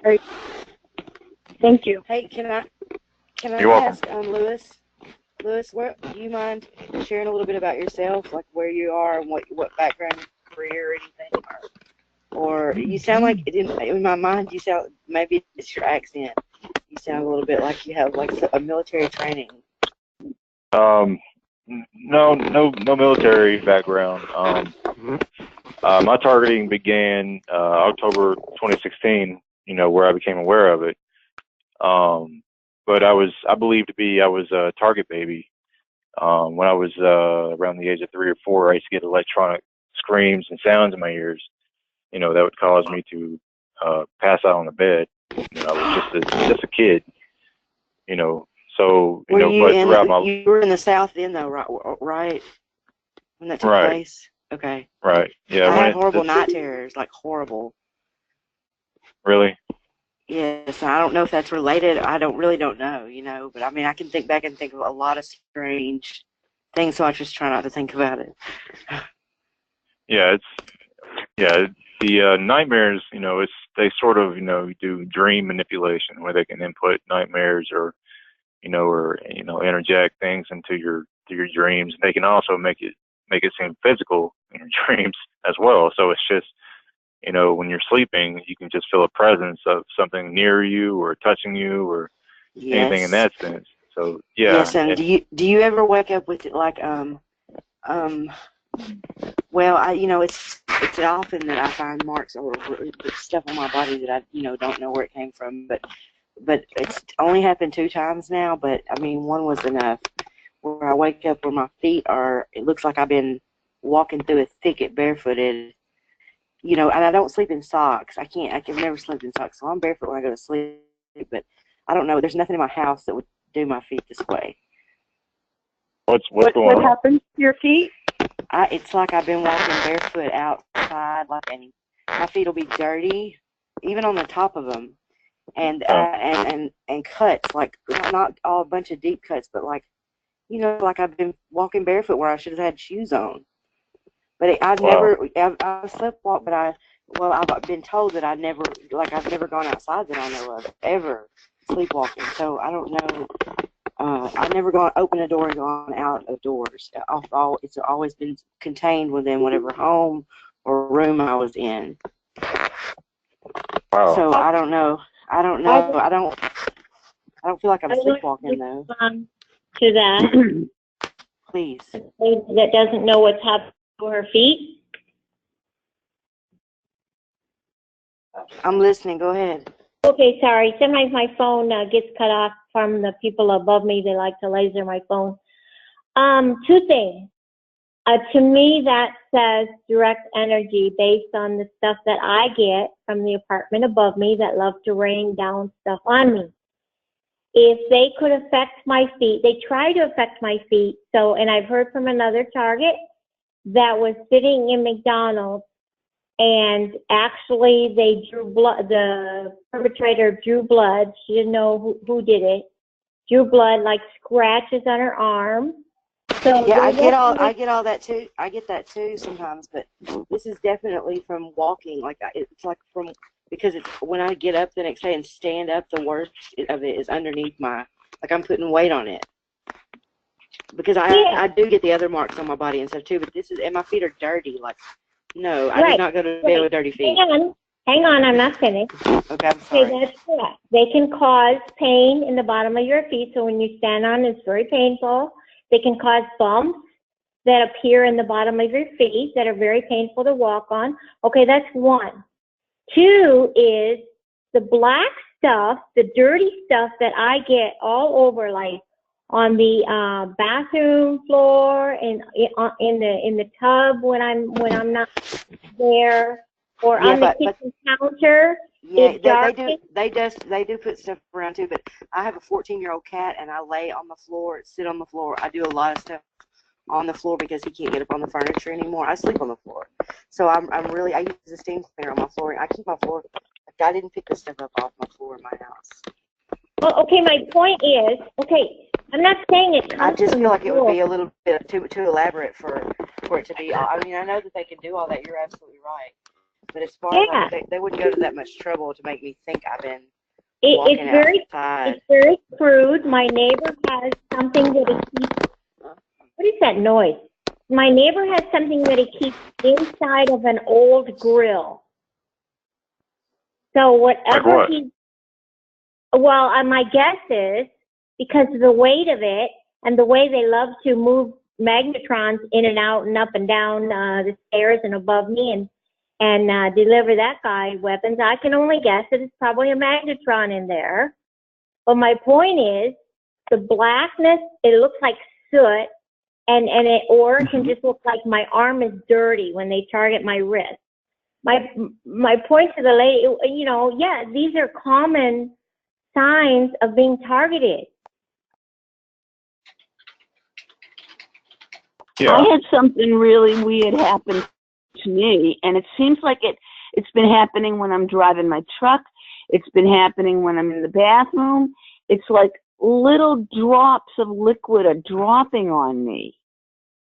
And I'm not like... Have you got a UV light? If you're not, you need to get one. Oh. Get $20 on Amazon will get you a really nice one. You can get one for like $10. That's an old hypnotist trick. You get a UV light, and if they are dropping chemicals on you or your environment, you will know. I don't have to tell you what to look for. When you turn that light on, you'll see the stuff that's the stuff. And you can even see it without the black light. Yeah, you can. You're right. You're absolutely right. I've gotten to where I can now that I've looked at a lot. You're right. Yeah. Well, I mean, yeah. And it landed on some plates that I had sitting on the counter, but I'd like to get it tested for a particular type of poison. But you need to send. Do you know John from California? John, counseling? Yeah, from California. Juan. Maybe it's Juan. I'm sorry, maybe it's Juan. Yeah. Okay. Does he still do that? You should get with him and see if he still can help you with that. I think he has a friend, maybe. Well, to do what are you talking about? I have his email address. I can email him with your contact info if you'd like. Wait, to get with him to do what? To have it tested? Yeah, I think he knows somebody. Yeah. Okay. I think he used to if he doesn't steal, but I'm pretty sure he knew somebody. Yeah. Okay. I'm pretty sure of his email. You do have his email already? I'm sorry. I'm breaking up. I'm sure my stuff's parked. I can't. You already have his contact info? I think so. Okay, good. Yeah, hit him up about that. I have had a lot of I have been convinced that there's someone in my apartment that I can't see. Cloaking. Absolutely. And I proved it to myself. This morning I found my chair at my dining table turned a little away from the table, like someone had been sitting in it.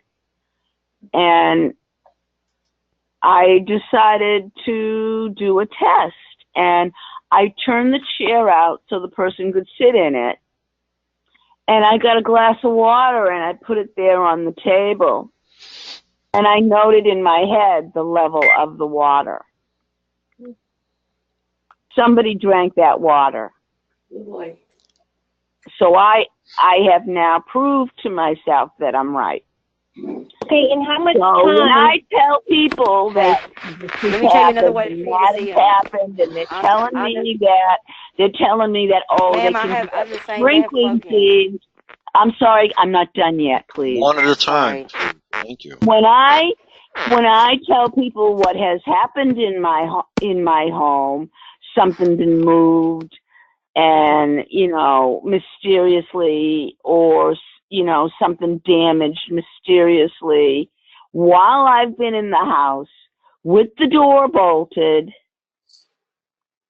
Yeah. And they tell me that, they can do that with frequencies. It doesn't fly with me anymore. I'm sorry. I have someone in my house. I have someone in my house. I agree with you. I have a lot of videos, and I was just going to tell you that if you take a flashlight, like a pretty decent flashlight with a good beam on it, and when you shine directly at it, there will be what you normally should see is the light should dissipate slowly from the center. It should sort of fade out into the area, that you're shining it into. But when you're shining it at someone who's cloaked, the very edge of the beam of the flashlight is very apparent because there's a dark black shadow all around the circle of the beam. Something about the cloaking, I don't know what it does, if it's that LED, that DED, dark emitting diode, I don't know. There's some kind of technology where like it absorbs light, but whatever it's doing, you can see it if you shine a flashlight directly at it. So that will help. I didn't know what to look for. I've used a flashlight before and I haven't found anything. Okay, well, do you understand? Am I explaining that in a way where you get what I'm saying? Yeah, I'll try that. I'll try that. I could even maybe send you some pictures where it's showing what it should look like and showing what it looks like when you're looking at a definite, obviously cloaked. Okay, I've got a John A. in the audience that would like to ask Lewis a question. You with us, John? Okay. Go ahead, sir. Yeah, Mom, you scroll further down to that includes. Okay, go ahead, Lewis. I don't hear the gentleman. Okay, John, is that his name? Yes. Okay. John, are you there? Okay. All right. So he just wants some information. I'll text him all your information. Okay, that's fine. The information is my contact information for email is targetedindividualday@gmail.com, and the website information is targetedindividualday.weebly WEEBLY.com. So that's targetedindividualday@gmail.com and targetedindividualday.weebly.com. Wow. And it's for August 29th, global event for all TIs and non-TIs and groups, human rights organizations, TI rights organizations. Like for Mo Hope, he has a T rights movement. His website's TI rights movement.org. That's a good site to get on and review everything that he's doing. But for Targeted Individual Day, it's a global event. We like to try to get everybody together and network everyone together, all in one group, simultaneously within the U.S. and also other countries that are sort of close to our time zone. Now, for other countries that are, they're going to be a day ahead of us. It's going to be on the 30th for them and the 29th for us. So it's, they'll work on their side. And, when daylight hits for us, we can all join together for T-Day and do demonstrations and protests and talk to the public and hand out flyers, all in a group. So we want to try to form up groups in every state. So you won't be alone. You can talk to people within your group, within the state, and then you can combine together and meet, talk about how you can organize something for your state or your area where you want to get together. So that's the general idea. But as for TIs and people in general, it's hard to get a good group together, for one central location. simply because the matter is, targeting is really hard. And, it takes a major effect on people. So, that's something that we're all taking into consideration, is that we can't get everybody together all in one group. Not yet, anyway. Hopefully we can in the future, yeah, but as for, other countries and whatnot, they're getting together. There's a group in Japan, there are 30 plus members, and I believe they're adding on. So that's a good thing. And plus the UK group that's joining in, they expand to the US and all throughout Europe, and I believe also in Canada. So it's just things like that. And in India, they have a church group out there where they're doing prayers and they're fasting, and they have a church there with TIs that are involved, so that's a good thing that they'll come together and do that.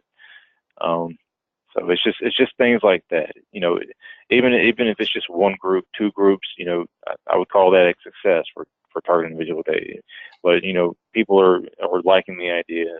They love the idea of having a Target Individual Day, because having a Target Individual Day is like, holding something that we can have, a day that we can all get together and do things on. It's just, that's what it's about, is for, being jointly together, unifying, and, one coordinated day that we don't have to make a schedule for here or there.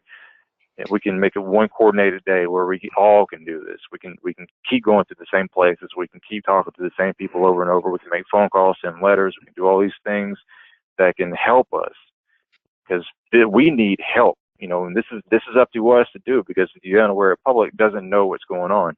They are totally unaware of what's happening. Now there are non-TI people out there that do know what's going on. There's a couple of them out there that I know of, but there's a bunch of them. There's a bunch of people out there that are aware of what's happening to TIs and target individuals, and people may not even be targeted, but they're targeted, but they don't know about it. But we got to try to get these guys together and let them know that the things that you're going through, you're being targeted. I can remember when I was targeted, I didn't even know that a TI community even existed.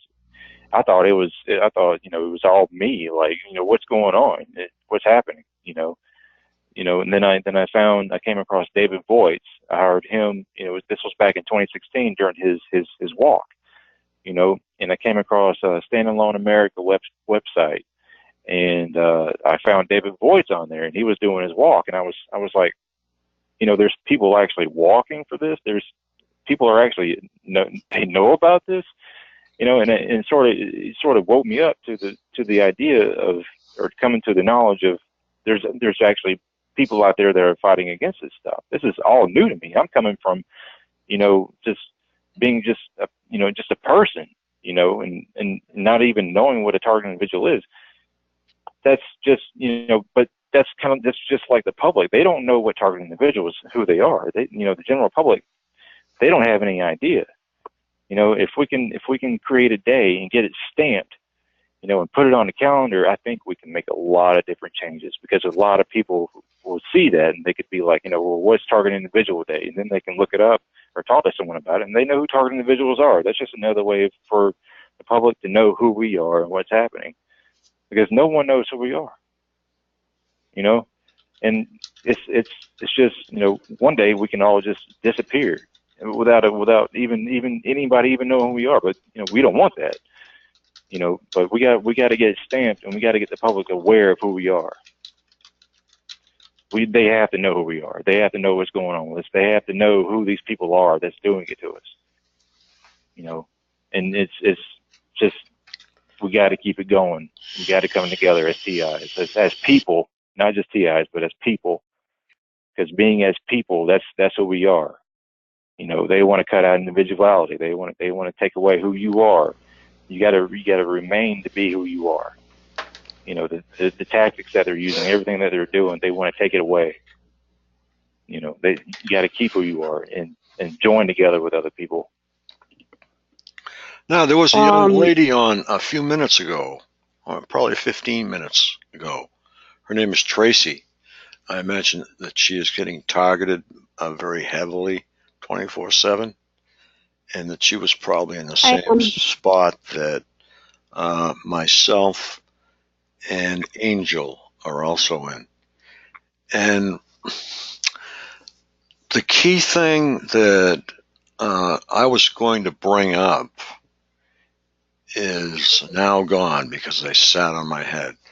They do that from time to time. Frank. Go ahead. Frank, I am convinced that grounding is key to beating this thing. I am convinced that the use of magnets is also very effective. No, it's not. Well, it's working for me. I've never seen it work yet. Well, I've got the magnets pushed against each other, fighting each other. Yeah, that will kill them. Magnets can only survive north to south together. They'll make each other stronger. If you keep them opposed, you'll kill the magnets in no time. Yeah, well, I've seen a guy. They're cheap enough for me to get more, and I have a stack of them on my head. I wasn't doing it, and I was feeling really awful, and I forgot. So I put them back on my head, and I just feel good. I feel really good. Sally Ann. And I'm also grounding. Yeah, the reason I say no is because I am severely targeted with R&M, and I used to sleep with a 400-pounder behind my under my pillow, and I sat on it, and I put it behind my head, and I sat on it. And let me tell you something. You know what happened? Nothing. Not even a change. Well, maybe it's because I'm grounded. No, you know? I've been there, done that. Grounding is very healthy. Okay, man was not made to live in a skyscraper. Okay, but going outside, putting your bare feet on the ground is the same thing. When you're in your house and you can get one of those grounding devices from Amazon for like $9 with the shipping. And it's got an alligator clip on it. You can do whatever you want with it. I have one. Grounding is healthy, okay? It makes you in better shape to deal with this, okay? But it will not stop anything, period. Yeah, well, I don't know. I have had very few and sporadic symptoms. I am stalked, and I am vandalized, and I have someone sitting in my house, you know, Who? On a regular basis. But I have not experienced what, you know, most of the symptoms. I have experienced severe pain in my extremities on occasion, but I'm totally blessed by my own personal experience not being as severe as the things I'm hearing all the time, and I'm trying to figure out why. I don't know why. I'm trying to figure out why.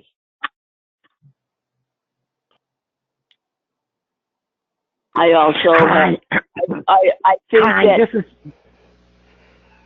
Go ahead. Go ahead, caller 35. Hi, this is Vanetta. Hi, this is Vanetta. Hi, I like to weigh in on that. Sally Ann, there is an umbrella of targeting. And for whatever your people are targeting you, it's a different set. Now, it doesn't mean that come tomorrow or next week or next month, they won't step it up. But right now, your set of targeting symptoms, how they attack you, it's different. It's a wide spectrum. Like, I don't have anybody sitting in my house. You have what they call, what Ashley was trying to explain to you, is teleportation. And we all know about cloaking. And I was telling Ashley, we were talking before, and I said I could hear them wading through the leaves, and she was, Vanetta, I know about cloaking. If they can cloak. No, I have actually been lying in my bed with my bedroom door open and seen a flash of light, very, very quick flash of light. And a sound, and a brief sound, and I know that's when they teleported into my house. That's when they teleported in, and we just call it cloaking. That's when they teleported in, and that is so you're targeting, you're getting teleportation, which is a high level of targeting also, that they're sitting in your house. Okay. Yeah. That's a high level also. All right. And the way you do is to use the flashlight. Okay. And, yeah, well, you know, it's like, even if I find them, what good is it going to do? I mean, someone told me to take a really big knife and start slashing the air with it. Great. I mean, that's ridiculous. That's ridiculous. I am a little person. I'm 5'2". I weigh about 125 pounds. And I'm not going to go up against a military man. No way. Right. No way. Yeah, That's plain stupid. And we understand that, Sally, and we're trying to work it out. But you have to say okay. That invisible person. Yeah. Work it out. Vanetta, I don't know if you were aware, but we have Lewis Rowe with us tonight. He's speaking on targeted in individual day. Right. I've been on the phone for about 40 minutes. I've been listening. I just haven't said anything. Well, what's your name? What's your name again, honey? What's your name? Lewis Rowe. Lewis Rowe. Lewis. Hi, Lewis. Hi, Lewis, but I'm asking the lady. Vanetta. Okay, hold on a second. Lewis, Vanetta, I missed your call. Vanetta? Would you like the room muted, Lewis? It's fine. It's okay. All right. It's fine. I missed your call because you're right. We all, and I was dealing with subliminal, but I have been emailing information out to different TIs today, and I laid down, and they muted my phone because another TI called me, and I did not hear my phone ring, and then I went to sleep, and so when I woke up, I realized I had missed your call, and that's about 9 o'clock. Yeah, we need to get back on the phone again and talk some more. You know. Okay. Are we going to the State House on August 29th? Is that the location we're going to? We haven't planned anything yet. I mean, where this is Alex. I got a cut off right now, and I just want to wish everybody well. But I'm not going to be on the line no more. I'll be on later, like Ryan or whatever. But I want to wish everyone well. Like, I love all you guys. I want you to know that. I'm out right now. Okay, good enough. Thank you. Thank you for that. Thank you, sir. You too. Well, going back to my question, Lewis, you want groups organized in each state for that day. Is that correct? Right. Right, because it's so hard to go ahead. So we have to pick a day. Well, we've already got the day, but where is the location? Is it gonna be at that individual state's the State House? We haven't got that far yet, Sally Ann. Oh. Well, yeah. We haven't necessarily gotten that far, but the general idea is to form groups within every state, you know, because there's TI that are spread out all over the place, you know, and you wouldn't believe when you talk to another TI, they already have like 3 or 4 or 5 other contacts that are TIs as well. You know, the people that you'll find in the TI community that they're not actually part of the TI community, but they know other TI. I found a lady within the past 2 weeks, and she's a new person in my church, and I was talking a little bit about it, and of course, at my church they've discouraged me from talking about it, but I was talking a little bit about it, and she was saying, you know, some of the things that have been happening to her, and I Really? talked to her on Sunday. She's been a target for 10 years. Wow. Does she know anything about being a target? Does she know anything about it, or was it something that she was just going through alone? I think she's been going through it alone, and I was going to give her some conference call numbers, you know, so, you know, because that's how I got educated, and I didn't get a chance to. She was in a hurry to leave. I don't know why. Sally Ann, just for everyone's information, all of the conference calls are listed at targetedmassachusetts.org. All on one page, every conference call. I did find that. That's a great blessing. Do you have Ryan's number on there? I do have his number, yes. Okay, good. Yeah. See, my cell phone service. Oh, that Ryan. Will charge me on like Mike Mason's call.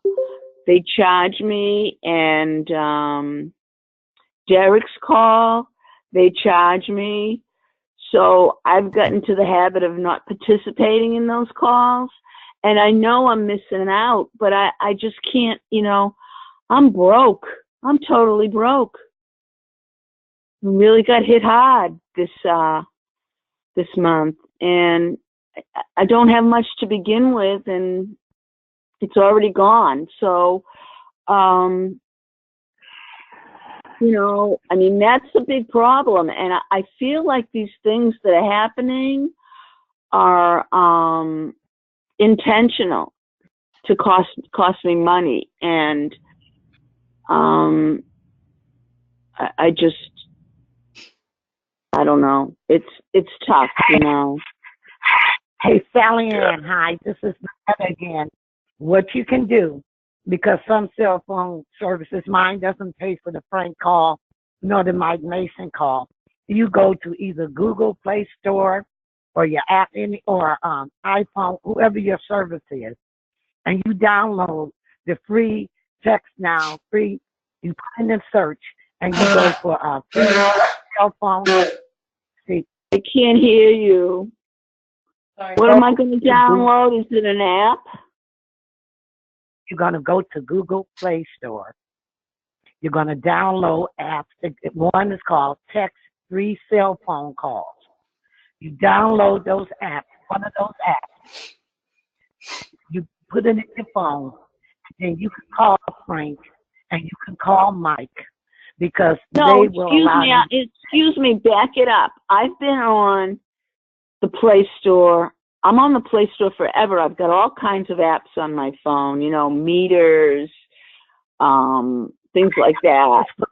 But what is the name of this app? Text Now. Text now. Text Now. Text Now. It's about 10 of them on there. The one I'm using is Text Now. Sally Ann, try Signal. Signal. And that's another one, Signal. And they will give you a new phone number, and you'll call through that phone number, the app, you'll call through that app, and you'll be able to call the numbers that your cell phone service want to charge you for. It's about 10 of them on there. Does it cost? No, it's free. No, just use Signal. Beth from Australia uses Signal, and she's the one that turned us on to it, and it's really great. Doesn't cost so anything.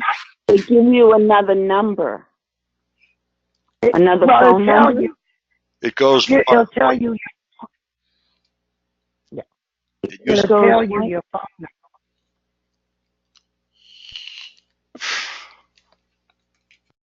Okay, I'll just go there and I'll read up on it and I'll understand it. There's no problem. Thank you very much. Was stopping because Frank was talking too. All three of us talking at the same time. You can't hear each other. That's why we stopped. Hey. Okay.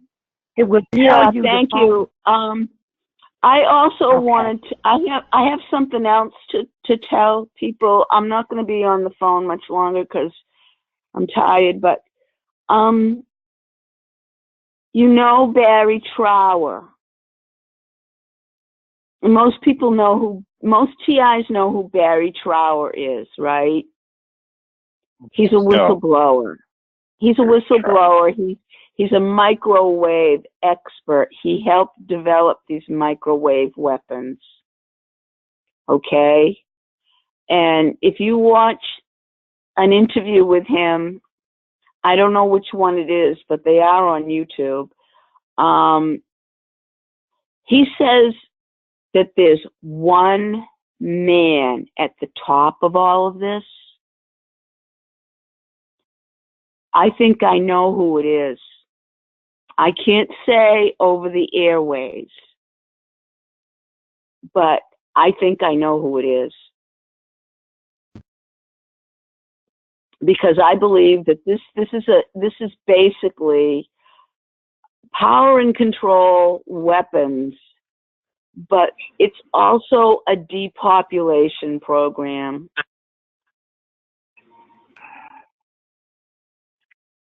I think it's on a site called Special Solutions. I don't know if that's completely 100% correct, but he talks about Operation Paperclip, Operation Bluebird. He shows the Nazis actually part of the trial and them hang at the end. I think he's British. He has a British accent possibly, but I think it's called Special Solutions something. And he's on there in a video clip. Also, it's on Targeted Justice. There are many updates. They list people over Schreiber, the base, and they have their names, all 5 of them, the ones on top. That's where the microwave is coming out of. And I just got their update. I sent it out to a couple of people. And it talks about who's over that base, who's responsible for it, whether they believe the microwave is coming out of. There's Schreiber Air Force Base. So, yeah. Yeah, I've heard of that Air Force Base before. That's where the centralized location is, where it's all coming from. In Targeted Justice, the mini update, they actually listed the name of the command staff. It's 5 names. Exactly the Space Command Center that they're operating with. Yeah. And they talk about weapons that are coming out too. I just read that update. It's the April update, and I just read it. They gave their update. Yeah. So, we just have to learn how to, as Frank said, we have to learn how to think outside the box and to be very strong minded. Because yes, about that, going back to something that Lewis said earlier about them trying to get you to do sexual things, that you have to build a brick wall in your mind. That's why I meditate for 2 hours a day, and to put that wall up there and I learned how to build a brick wall around my mind when I was very young. Yes, I've been doing it all my life. That's probably another reason why my targeting is different. Okay, I'm not talking just to you, other people on the call need to hear this, okay? Because I understand that you know how to do it, but there are other people who are not talking that don't know how to do it, and they're calling for information too. Because I get a lot of calls other times in the day because I do support. To build that brick wall up every day. You have to be aware. And those who are not getting B2K, they come at you subliminal. And you have to be aware of it. And I get subliminal too. Sometimes what I do is to read. After meditating, I read or draw and do something creative. The one thing about subliminal, you know that's not how you think. That's when you know the thoughts are hitting you and you snap out of it. You just have to shake it. You said, no, this is not me. But you come from building that brick wall and making your mind strong and understanding the technology and what's going on and knowing that they're coming at you. At the same time, you put that wall up there to be strong-minded because that's why they're trying to break your will. Be sexual, because I had an implant placed in my rectum area last week. Okay, so I knew exactly what was going on. Okay, they wanted to start with sexual. Romola D talks about it all the time on Techno Crime Fight. And she can sit up there and she's getting hit with that. And she's still doing her Romola D reports. She's still talking on Techno Crime Fighters. Frank is still talking online. He's getting hit. It's building up the will to understand what's happening to you and to also change how you think. Things that upset you, don't let them bother you anymore. You change that. You become flexible. But the main thing is to build that brick wall. Because every day they're going to try to be keeping that. They're like your best friend. They're your worst enemy. They're your best friend, but they're your worst enemy. Because they're with you every step of the way. Like you walk through the house and you get ready to do something. Certain times a day I take my glaucoma medication. They know that. So when I go to the refrigerator and take it, they try to get me to grab a glass of water or a juice. And I know it's bad for my glaucoma. I say no. And I just shake it off and I pick up my medication. But I'm aware that what's happening with the subliminal. Also, I do some treatments on myself with subliminal to remove the subliminal messaging and to take that frequency out of there. And some things that you can do to do that. And people want to find out about it. I'll talk to you in another time because I don't want to take up the call. But everybody we're dealing with a mirage of different things. And all of us are getting different kind of targeting thrown at us. And we have to learn how to work with it and to work around it because we're going to survive this. And that is the main point. It's survival. That's what TIJ is about. That's what Frank is talking to you. It's about surviving this. So we can tell the world. So we can go on. At the same time, we can go on living and find some type of joy in our daily life. That's right. That's right. And that's what's most important. And to try to stay positive. No matter what's going on. Second. Sorry, excuse me. Back to the Barry Trapper show. It's called Microwave Mind Control Technologies and Warfare, where he talks about everything behind it, all the processes, all the different types.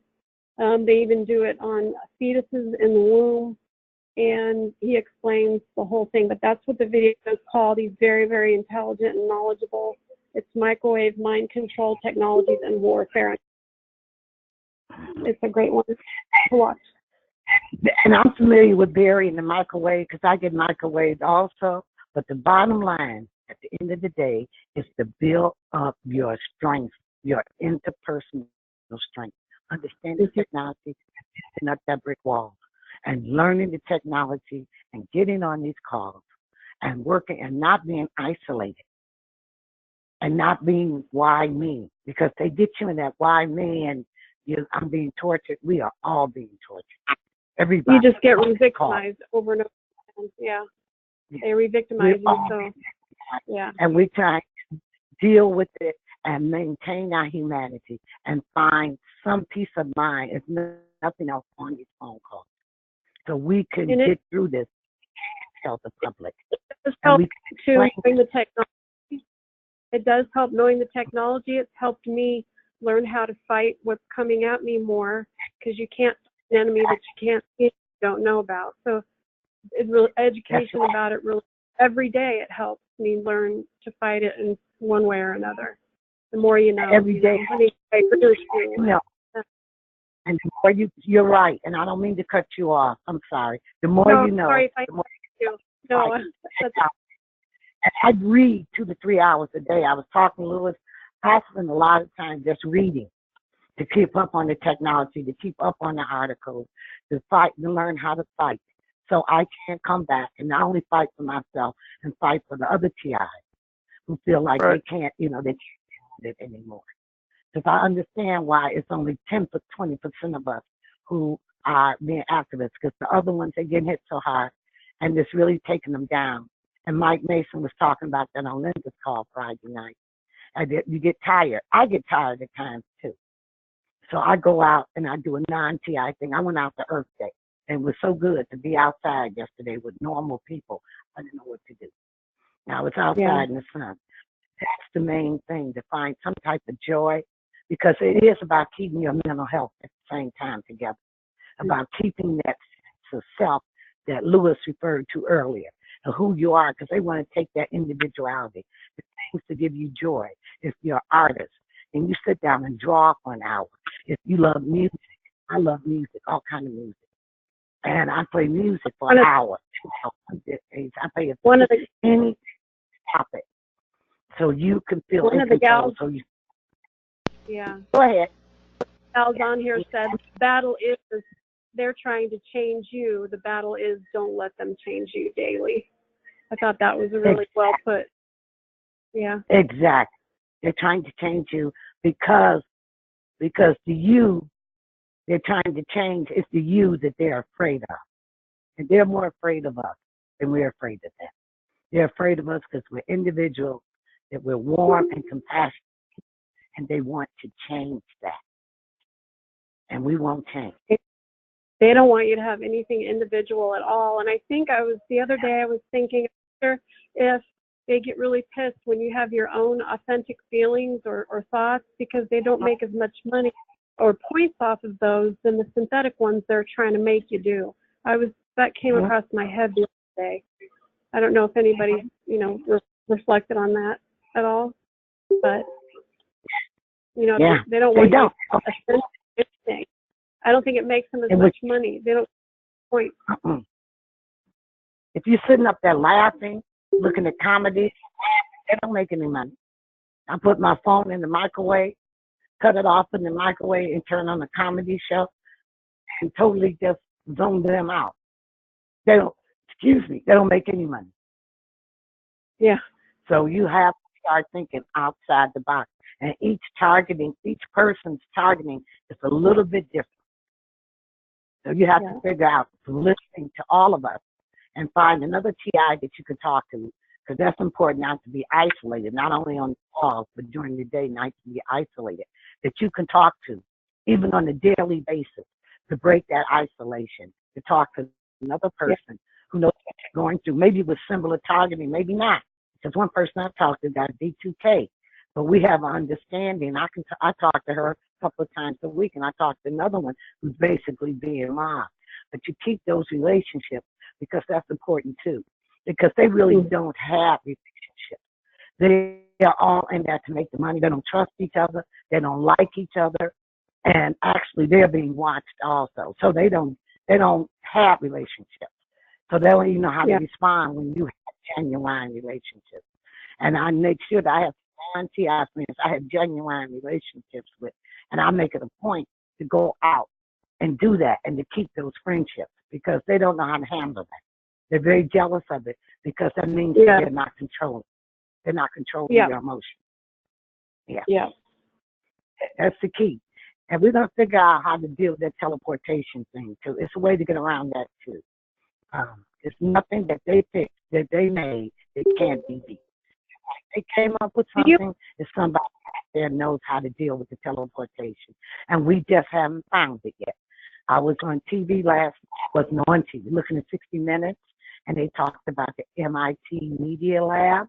And I immediately text Ashley, and I think Connie also, she didn't respond. But Ashley and I watched it, and they talked about all the different things. They had 320 patents, and they showed the voice discover. They showed one of the students hooked up to the computer, talking to the computer, and the computer giving him answers. The interviewer asked him what's the capital of Bulgaria, and it came up on the computer, and at the same time it showed what it was, but it it fit into his mind the capital of Bulgaria and the population of that capital. That was telling me that's part of how they read. That's why they need the implant, so they can make that connection. Another student showed the dream sequence, how they interrupt dreams. And that's on 60 Minutes. It came on last night. You can pick it up on, you got computer, 60 Minutes. It's at the MIT Media Lab. And 60 Minutes all the time to talk about it even more. They talked about the technology. And that's really important that we understand it.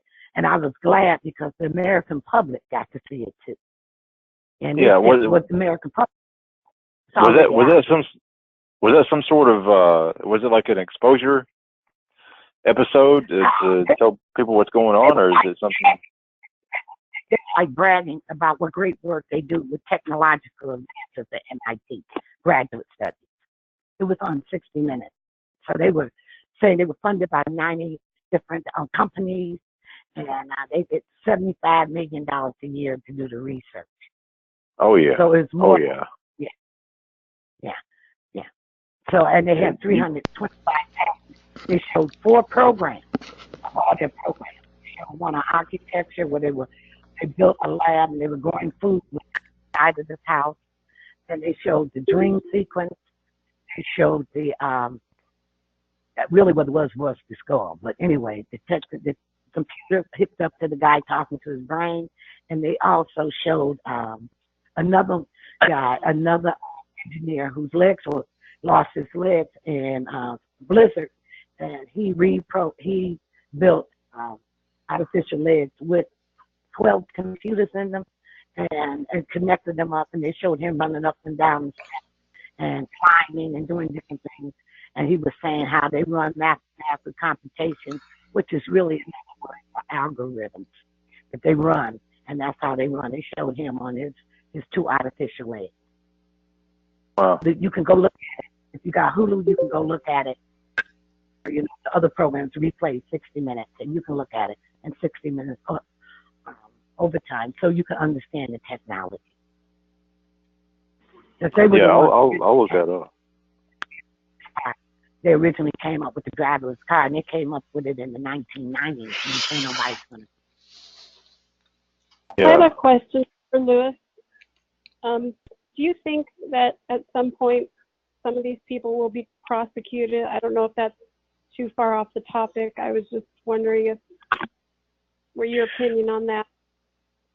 Well, the group back during World War II that were experimenting on people, they were discovered. The Nuremberg group, they were discovered. So, look what happened back then. They did all these things so covertly and secretly. And, the public found out about them. And when they found out, they either killed themselves or ran away or, something like that. So, yeah, I'm pretty sure.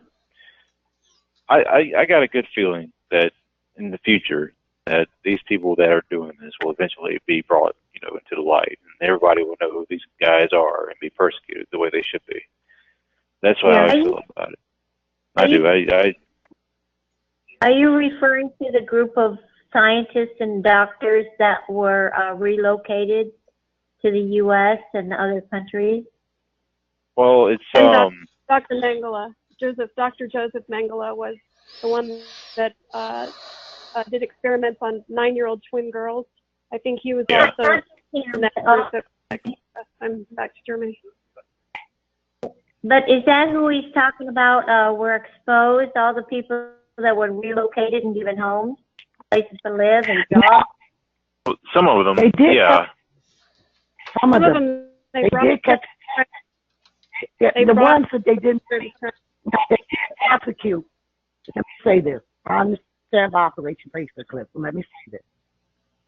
They did prosecute some of them at the Nuremberg trial. Yeah, they got them exactly. They prosecuted some of them, and some of them got away or they killed themselves. Yeah. Or the help of the Russians. Okay, those are the ones got away. Some were prosecuted. So our hope is, we want to catch 50% at least, and with technology being the way it is now, where they're gonna go if we expose them. everybody gonna know who they are. Yeah. And that, for a narcissist, that's a fate worse than death. But yeah, to answer your question, yeah, I do believe it's going to eventually come out one day. I do, because it's already happening right now. We're in the beginning stages of targeting right now, where it's coming out and being exposed. Heck, even the word targeting is known throughout media. That's all people ever talk about. You know, they talk about targeting. You know, targeting this, targeting that. Targeting is just the biggest word right now compared to everything that's going on within this world. You know, the world's on it. Yeah, it's on mainstream media. People everywhere are just using the word targeting. You know, it's just a new word that's been around. You know, and it's just a good reference for people to use. And you know, then when we demonstrate on that and act on that, where they're using the word targeting, so we're targeting individuals, and we let them know who you are. Where you're saying targeting on your news media channel, well, this is who we are. We're targeting individuals. You're actually just giving reference to something that we are as well. Only we're just in a more advanced era of being targeted and attacked. Yeah. So yeah. Yeah. And so, that's the worst thing that could possibly happen to them is exposure. And that's a narcissist's worst, the fate worse than death is to look bad. And it is a narcissistic sociopath program, satanic, as are some of the personalities behind these I've researched. So thank you for your answer. Hopeful. You have to have hope. We can do is exposure on these calls. They hate it because the more we fight back, the more no longer they can be covert, to become overt in their tactics, and the more they become visible to the public with their behavior. That's when we're winning, and that's the problem they have with us now. That's why all of us are getting hit the way we're getting hit now, is to make us be quiet. They never expected us to come back like this. They are shocked. Exactly. I can tell every time the perps have to go in for a meeting because I changed my thinking. They can tell they've never expected. They don't know what to do. They just, and they come up with that. They come up with technology. But at a certain point, and if they look at the humans being surviving the unsurvivable and surviving being tortured or whatever, certain point, no matter what you do, it's going to keep coming. It's called resistance. Louis? Yeah. Yes. For our August meeting, we're going to have it probably early. And for that August meeting, we will choose the location for the 29th. So we will actually have two meetings. And what we'd probably like to do is have Skype available, and everybody who's would like to Skype in and talk with us, that'd be great. No matter whether it's from, across the pond or wherever. Exactly. Yeah, that's a good idea to me. Skype is, Skype is a good idea. I've got Skype on my phone. Right. I Skype with other people, targeting individuals or whatnot. But I like that idea of that, and I would like to be a part of that, as well. Definitely. Would like to. Yeah. I will let you know as soon as we can come up with a centralized location where we can get a lot of TIs together, and we sort of we'll make a party out of it. It's not going to be any kind of meeting. It's going to be have fun and meet some new people, and hey, it'll be cool. Yeah, definitely, man. That sounds really good to me. I like that idea. Yeah. We'll see how many people we can get other than New England people that will definitely join in. But we need a centralized spot where we can pick up like we have a couple in Australia. There's a few that we have in France. There's just so many people out there. I don't have to tell you. No, I know there's tons of people out there. They're all over the place, Yeah, and don't forget to send me that information on yourself, and I'll do that. And yeah, bring up our website as supporting you if you would, because sure will. We need some donations. I'm telling you, the cost of everything is like skyrocketed since we started it. Right. Okay. Yeah. I'll definitely do that. I'll bring up Boston, Massachusetts group and your website, and I'll bring that up, targetedmassachusetts.org, and I'll definitely do that. Yeah. I mean, everybody needs talk much donations. Derek needs donations. We need donations. Everybody does. I mean, right. We are at this point the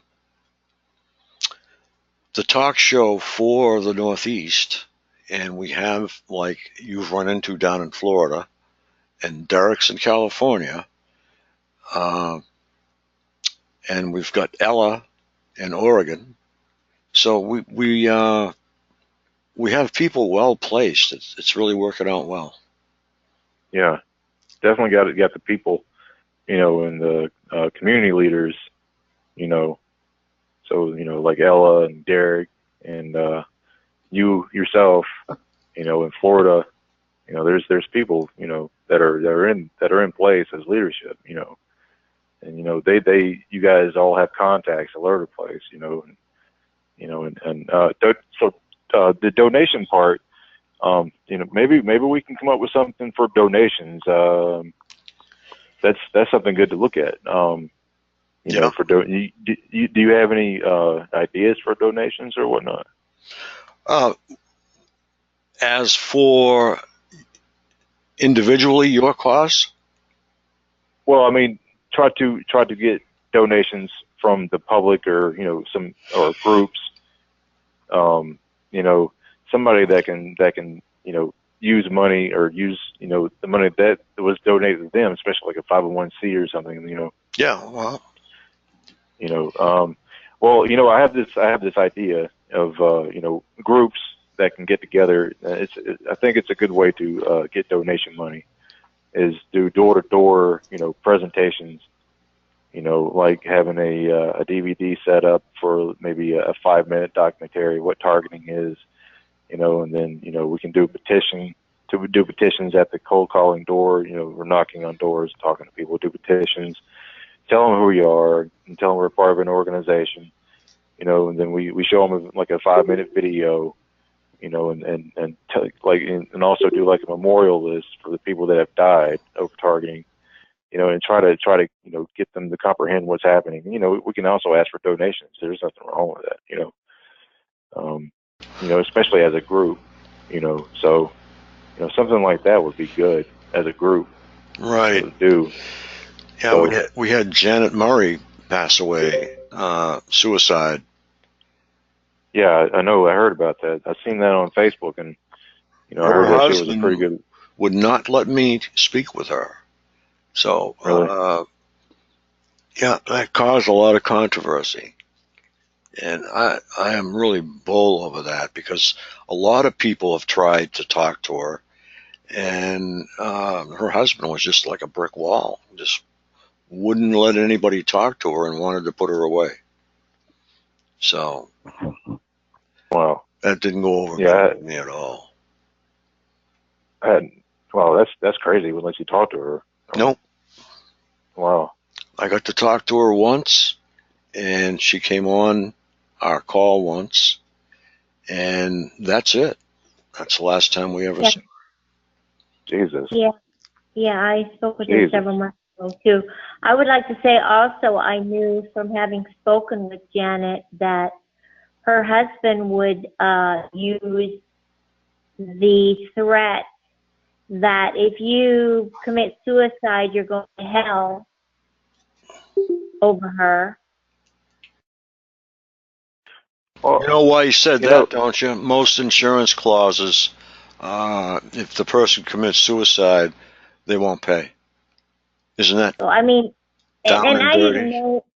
Yeah, I didn't know about that that at the time but also she was a serious Christian, and so but I believe he knew that he could appeal to her belief in God, about do this and don't do that, and hold the law, a whole lot of crap doctrine over her head like that, and she would buy into it because she didn't know any better. Wow. Wow. Well, the targeting, when that's happening, you're being attacked. So, in all actuality and realistically thinking, it's like they're the ones that's killing you. I mean, if a person commits suicide over targeting, it's not really you killing yourself. I mean, it's just because you're attacked every day. Well, I'm going to find out who her perps are, and they're going to pay. Yeah, how can you find it out, Frank? How can We'll find out eventually, and it's not going to be too long either. And they'll be brought to justice for that. Because this is happening. Her husband was so unsupportive of her and didn't like talking to other guys on the phone hardly at all. He let her and I speak, but after a while, you could tell he was going around and stuff trying to get her off the phone. So I wonder how much involvement her husband has in her program.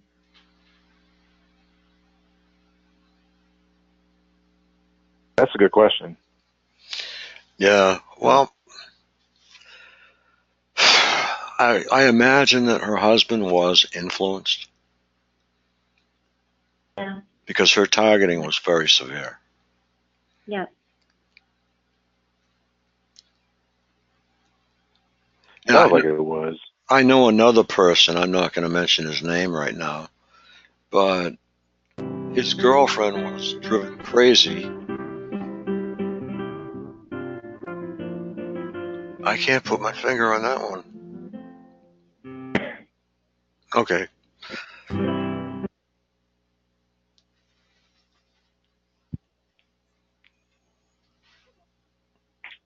Any more guitar, caller 41, and you are gone. Unless that was an accident, actually.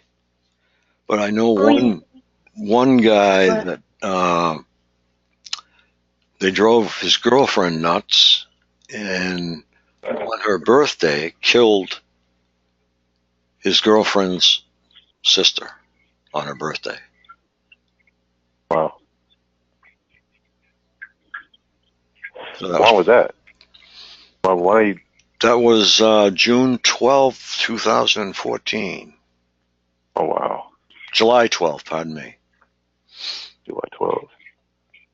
What happened?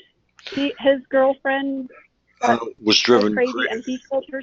Yeah, was driven crazy, and he wasn't driven crazy. She was driven crazy, and they killed her sister on her birthday. She just called her fiance up and said that, oh, I'm going to stop off and see so-and-so, which was her girlfriend's boyfriend. I mean, her sister's boyfriend and her. And on her way home, she just drove out into traffic, just like that. No alcohol. Yeah. Oh, wow. Wow. So apparently, I think they must have had some kind of control over her, too. So yeah. They've made me crash my car twice. Yeah. It's happened. But they made her drive into oncoming traffic, and she crashed into a van. And let me see. I'm trying to think of. Yeah, in the autopsy, they found an implant, by the way. Wow. Really? Mm-hmm. I tried to gain access to that, and that state wouldn't release it. So, it's one of those things. Mm-hmm. Wow. Yeah, it would seem like that. Them doing an autopsy and finding an implant. Yeah. And not going any further than that. That's just maybe it was something to do with the family. you know, they didn't want any kind of information getting out. So could be. Yeah, it's hard to tell. No, I know they actually had me almost stepped. I kind of blacked out. I was crossing the street, and they had me. I just remember. I remember kind of waking up in the middle of the crosswalk. So they put me out in the way of moving traffic to try to get me to get hit by a car. Scary. Wow. Yeah. It's almost happened to me too. You know, I've almost gotten into a couple of wrecks as well. You know. Yeah. And I just kind of, I can't believe they just made me walk into moving traffic to get hit by a car. I was shocked. Yeah. There was a little time where I was blacked out, curb to where I was. Or were you walking on the sidewalk and you just kind of went over into traffic? No, I was waiting at the crosswalk. I pushed the button and was waiting, and from the curb to further in, almost halfway to the crosswalk, it was like I woke up and it was moving traffic. It wasn't my time to cross, but I felt like they made me step out. I don't know if it was hypnotically or not, but it felt like they were trying to get me hit by a car, and I kind of woke up. Yeah, it's pretty scary. So it sounds like they put you in a temporary trance to get you to step out into the street. Yeah. Yeah. Wow. It felt like. Yeah. Mine, I know who they are. At least I know one of them, and he's particularly evil, very, very sick, evil person. So there's all kinds of creative little things, you know. When you brag about watching Saw movies and studying the torture, they're a little twisted in the head. So, yeah. It's really crazy. Yeah. Yeah, I'm sorry that happened to you. I'm glad you didn't get hit by anybody or nothing bad happened. You know, Thanks. That's a good thing. And you're welcome. I'm glad that nothing bad happened. Thank you. I've almost died at least twice. I've been transported in flight for life out, and the doctor said, you know, we don't know if you're going to make it back or if your liver's going to fail. And I guess I didn't really realize it until I got back home, and the doctor said, I don't know if you know this, but you were pretty close to death. And that's when it hit me, you know, that, wow, just how scary, it is. Can be. And what's your name? I'm still here, Tracy. Tracy, where are you from? I'm in Colorado. I'm from California and Texas originally, but I'm in Colorado, and really? I've been targeted for approximately 9 years now, and I just have had voice to skull a year and a half, and just have been on the calls for almost a year, I think. So learning more every day. It was the first time I talked to another PI. I had just been thinking I've had 3 intestinal bypasses. I've had stents. I've had my hair fall out. I'm anemic and just my skin blistering up. And I just thought it was sick. I didn't know. And then when the voice to skull started, I remember hearing it a couple times in my first, but I didn't know what it was. I thought it was coming out of my apartment in the outlets or something. So now I know when I researched, and so here I am, but I'm still alive so far. Yeah, that's a good thing too, and stay alive as well, Yeah, it's a daily thing. It is. It's a daily thing, and it doesn't stop for anybody. No. There's so many people going through it. It doesn't stop. It literally just doesn't stop for some odd reason. It just keeps going on and on and on for people. And, people are tired of it. People are they're tired of it. They want to live their lives. They don't want to be, tortured and harassed by these things all day long, every day. They want to be free from it. Yeah, I think if the general public knew, I think there would be riots. If they knew that they were susceptible just living in America, that they're susceptible to being treated like this to their kids, their family. I think, there would be riots. All hell would break loose if they knew what could possibly happen to them and their kids or their families, because they're not, I know they choose people on soft targetability, but nobody's immune from this. There is no, certain way or person, but yeah, it does, man. And some are particularly good at hitting you when you're down. They're sadists.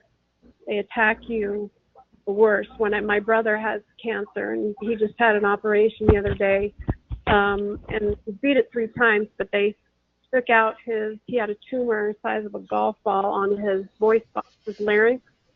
So they took it out and they got his lymph nodes, and he's going to have to get a voice box. But when I was talking to my mother on the phone about it, they were constricting my throat as I was talking about my brother with his throat. Really? That's the evil of these people. Yeah. I know. They like to interrupt you when you're speaking. That's like, especially when you're talking to somebody.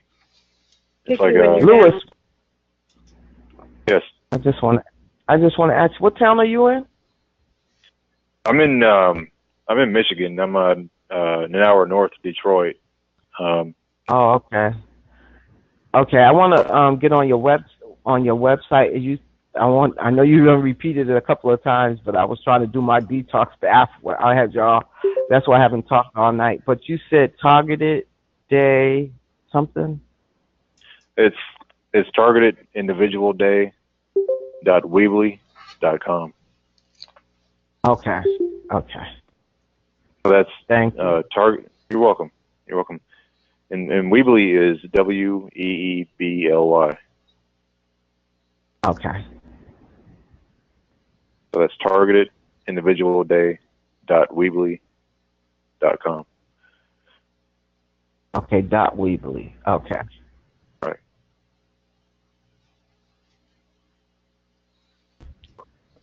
Yeah, I want to try to get on your website tomorrow. Okay. And you can sign up as an organizer. And then when you can input all your information.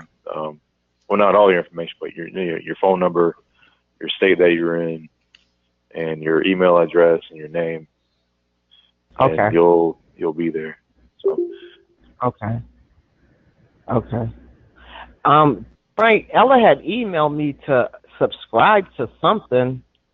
I don't know what that was, but I didn't go get a chance to get on the website. She said to subscribe to something. Do you have any idea what she was talking about? Well, it might be. Not sure. It might have been the Target Individual Day website. Oh, okay. It might have been. So you got to subscribe to it? Well, you can get on and check for updates, or also you can get on there and just review the information. There's events posted on the website as well. You can look at. Okay. Yeah, and also upcoming events that are being put together. Such as Nevada. They're called the Vegas TI group, or the TI Vegas group in Nevada. Okay. Okay. So the way to get in touch with you is through email? Yeah, you can email me. It's at targetedindividualday@gmail.com. Okay. You can email me there. And he'll have a full page on our website too. Oh, he will? Okay. Yeah, it'll be under awesome. Events and Facebook, Targeted Massachusetts, the group and the page, and our Twitter account. So we'll put you everywhere that we can. Beautiful.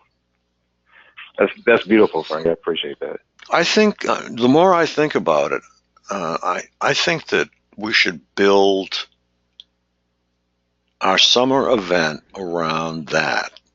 I don't know what we're going to do for spring yet, but the summer event should be built around that.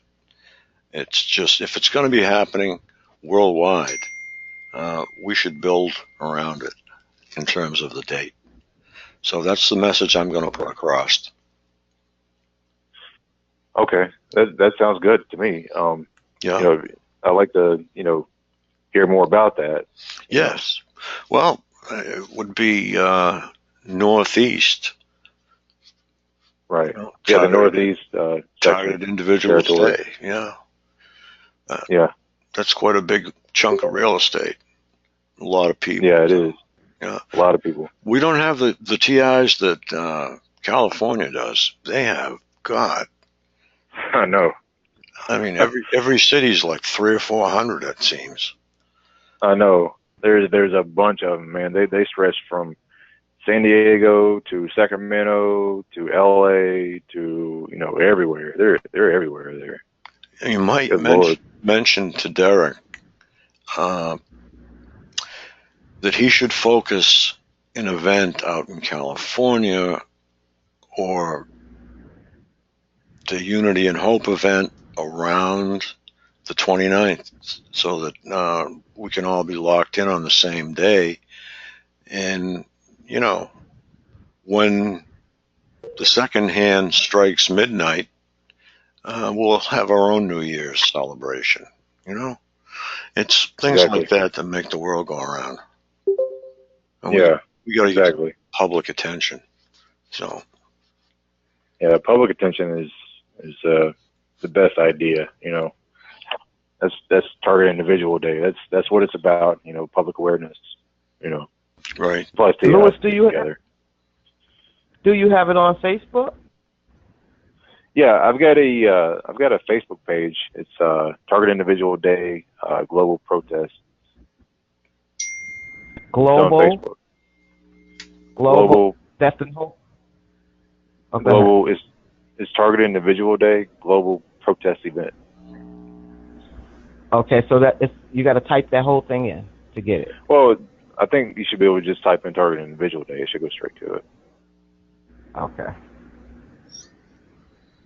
I'm going to try it now. Yeah, the more I hear about it, the more I like it. Maybe we could temporarily, because I assume you're not going to have that particular Facebook page, but we could temporarily link the page, the group, and your page or group, whatever it is, together with ours. We get a lot of visibility, and it's worked every day. So just something to think about. Yeah, I'm writing that down right now. Yeah, if you need help with something, just the best thing you can do is just call, email me or text me or something, and we'll kick it around. Yeah, sure. I'll do that. I'm all for that. Ideas and talking about ideas. I'm all about that. So, I'll definitely do that. Cool. Especially for the links. The links. And because I know me and Shayla are talking about putting the groups web addresses on the site. Right. We got emails and whatnot, but we want to also get like groups, put them on the site and make sure it's okay with the group before we do it, and then go from there, Okay, so, Louis, I'm up here. Is it a picture? The picture is like of a skull? Yeah. Okay. Yeah, it's the globe picture that's on there. That's it right there. Okay.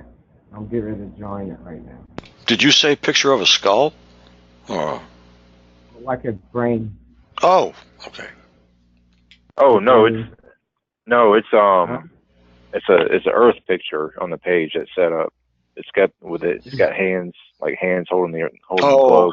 I know the one. It's the War of the Worlds shot. Yeah. Is it blue? Yeah. Well, part of it's blue. Yeah. Okay. Part of it's blue. Okay, I just want to see.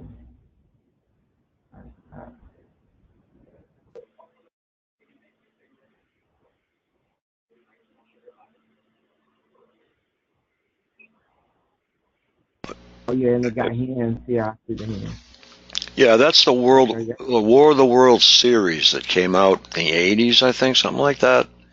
Very short-lived, and that was the pick they used. Now, do you accept the request? Because it says join. Yeah, you're sure. The one who. Okay, Yeah, well, my name is Paul. Paul? Paula. Paula? Okay. It'll come up Paula Bannister. Okay. Anderson. Bannister, like the rail. Okay. Got it. Yeah, you go ahead and send it on through, and I'll add you to the group. Okay. Wow, I'm looking up here.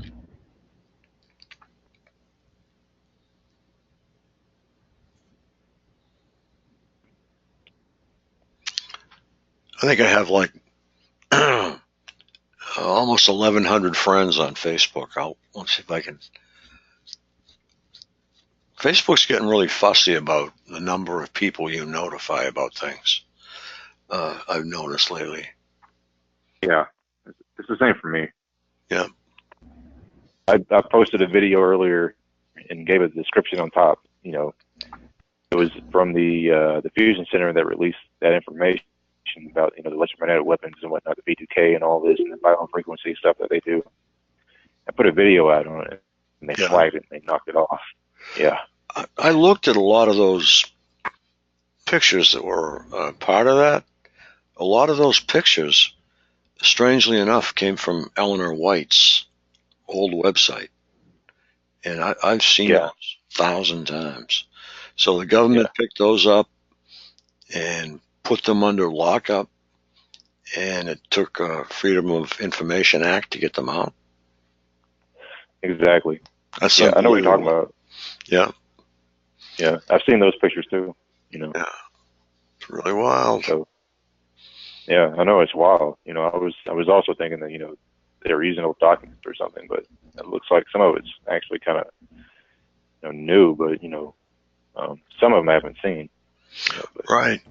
You know, Lewis, this is a very good time for us because technology that was the perps is now coming mainstream, coming out in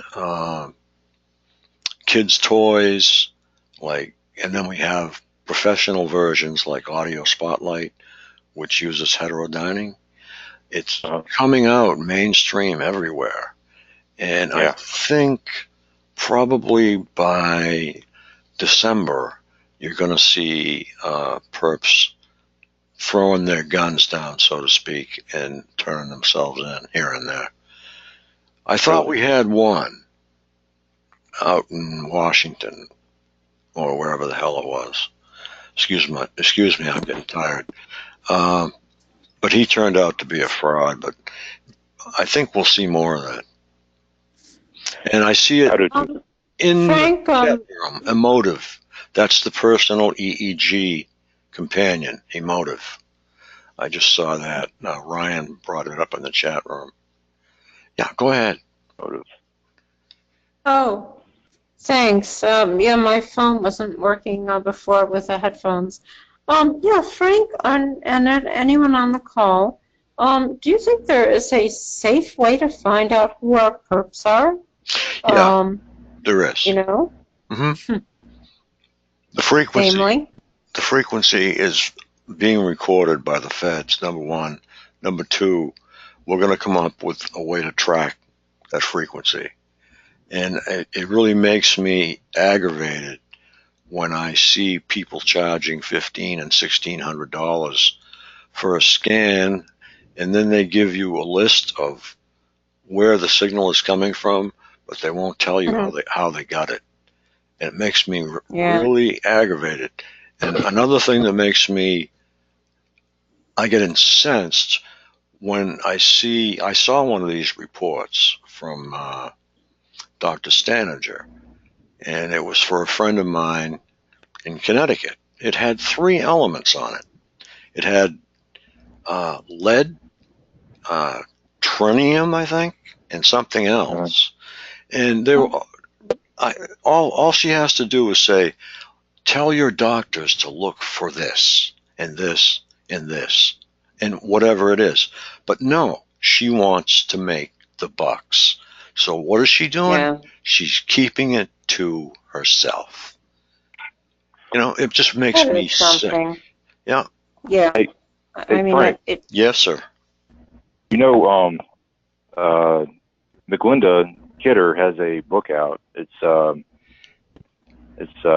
professional study guide, bioenergy. Right. It's on Amazon. Have you seen it? I haven't seen it yet. No. It's on Amazon. You should check it out. It's the IEIA. It's an organization down in Florida. You know, it's for examinations. Take a test with these guys and get some sort of certification. Right. But it talks about a lot about frequencies, and things like that. Networking systems, and things. Right. It's a good book to get into. Yeah, I'm formerly a recording engineer. 16-track analog studio. Wow. Wow. That's why the sound thing hit me. I can tell what they're using, and basically when it comes to the sound. And there's so many different things that enter into it. But I see this emotive. Now that'll be the third person who's brought that one particular game up. That's where a child puts this hat on it, if you will, with electrodes, and communicates with this game via the electrodes. So this tells me that the brain as a whole, most parts are in the same place. But when it comes down to brain mapping, like the perps do, we'll say that it's not so general anymore. It's more specified, like right down to like your pleasure center, what nerve. Well, if I may say, it is such. I mean, it's beyond being an atrocity. I mean, it's to think that they're doing this to us in our own homes and involuntarily. And if I might say, I don't know, you have to compare notes. And I think it was Saturday morning, I had this I would call it like a pelting of my head, and it was like a BB gun, like 30 or 40. It not only felt like, it felt like 30 or 40 BB gun shots coming right on one side of my head. I know what that is. Yeah. They're doing little pops right around you, right around your head. And they give you, first of all, it's done in two pieces. The first piece is the actual impulse. That's the signature, yeah. Right. And the sound is following or close to. But that's what I noticed right in the very beginning. The impulse and the sound are not together. Yeah, well, I know it was very disabling, and then today, I know I had something that felt like it's like you get this, you perceive like a shock, and what it does is it messes with your vision. And I think I'm just thinking maybe their objective is to get you to start hallucinating or to, their objective is to scare the bejesus out of you. That's what they're trying to do. And but sadly, though, it does more than scare you. I think it actually, it damages your cells. That is what I'm afraid of. Okay, actually, it is a very small sound, and the impulse is done on the surface of the skin. And like when you get a headache, it's not your brain that's aching because you don't have any nerves in there. It's the very surface of your scalp. Okay? Mm-hmm. That's where your headache is. People don't understand that, a lot of people. But that's what happens. The impulse. Well, it felt like I studied criminal justice, and I remember reading about these crowd control weapons. And one of them was like the shock thing. And then I realized, and it was like really heavy at one point. And I realized when someone said something, I couldn't, not only could I could hardly hear them. I have a video on that. If you go to Targeted Massachusetts, the first video, the active denial system, which is what it's called. And if you play that video, you'll get a shocker. Wow. I can only take so much, if I remember when I was about 8 years old, I thought it would be really neat to be like both a medical doctor and a PhD, I didn't think PhD then, but I thought to do biomedical research, like to have an MD and also be, an academic. And I had read this book called, Medical Detectives, and I thought, oh, how interesting. And I had sent away for some scholastic science books. But, to think that, I would ever be on the receiving end of something that I only had fleeting, an interest in it's mind-blowing. I would never have conducted. It was just a book. It was by Bertrand Ruchet, and it was about solving medical mysteries, solving these anomalous kinds of problems that people had, using it for good. And to think that this would happen, is food for thought. I don't know. Well, every time we meet like this, new ideas come forth and we learn more. And events and days like Lewis is having are very important to everyone. And there are days where we might communicate with people across the world and get a totally new outlook on what's going on. But from the people that I've talked to abroad and everywhere else, it would appear to be the same MO, the same attack system everywhere. Everybody seems to be feeling the same exact things. Like Bet from Australia was on here earlier. I don't think she is now. She's the one that was, for those of you who have computers, she's the one that was P in the chat room.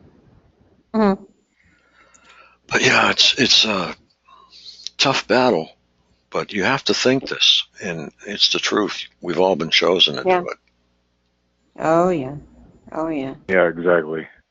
It's hard, man. It's tough for a lot of people out there, and they don't understand, just like none of us do. I mean, a lot of people understand more than some others, but I don't even understand it all the way. It's just like, why?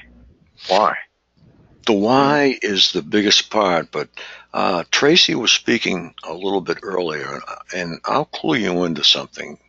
And I know it happens to be the case with my two here. They're addicted gamers. Okay, it started out very simply, and they probably wanted to stop, or so they say. But years went by, months went by, years went by, and then it got to the point where they could not get away from the screen. It's just like kids getting addicted to video games. Well, these perps can't put this stuff down. They're addicted to it now. They're getting damaged by it worse than we are. It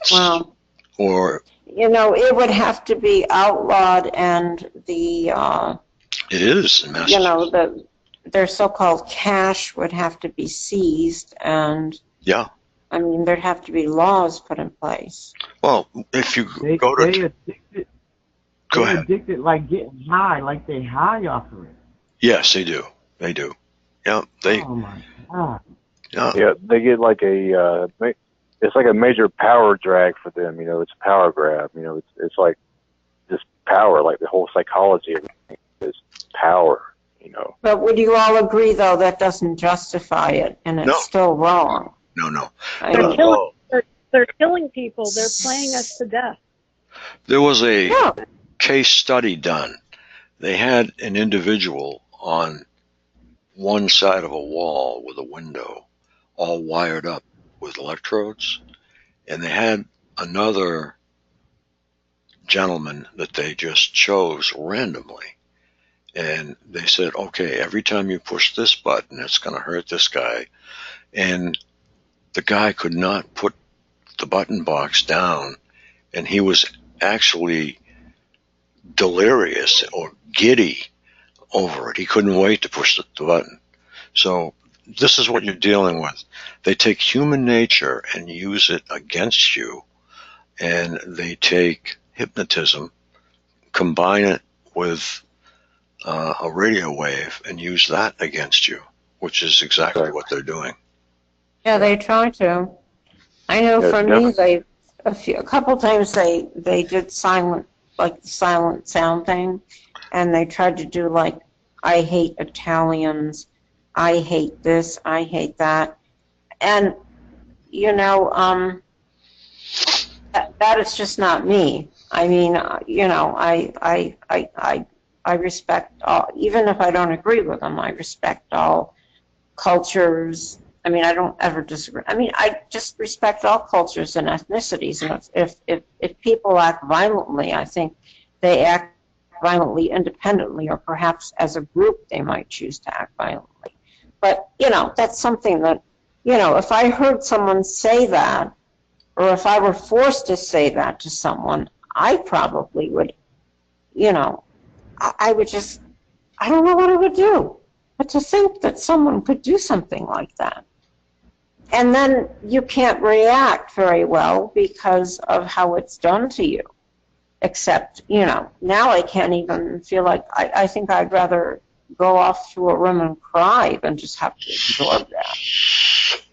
Terrible. I mean, you know, these people are so sick.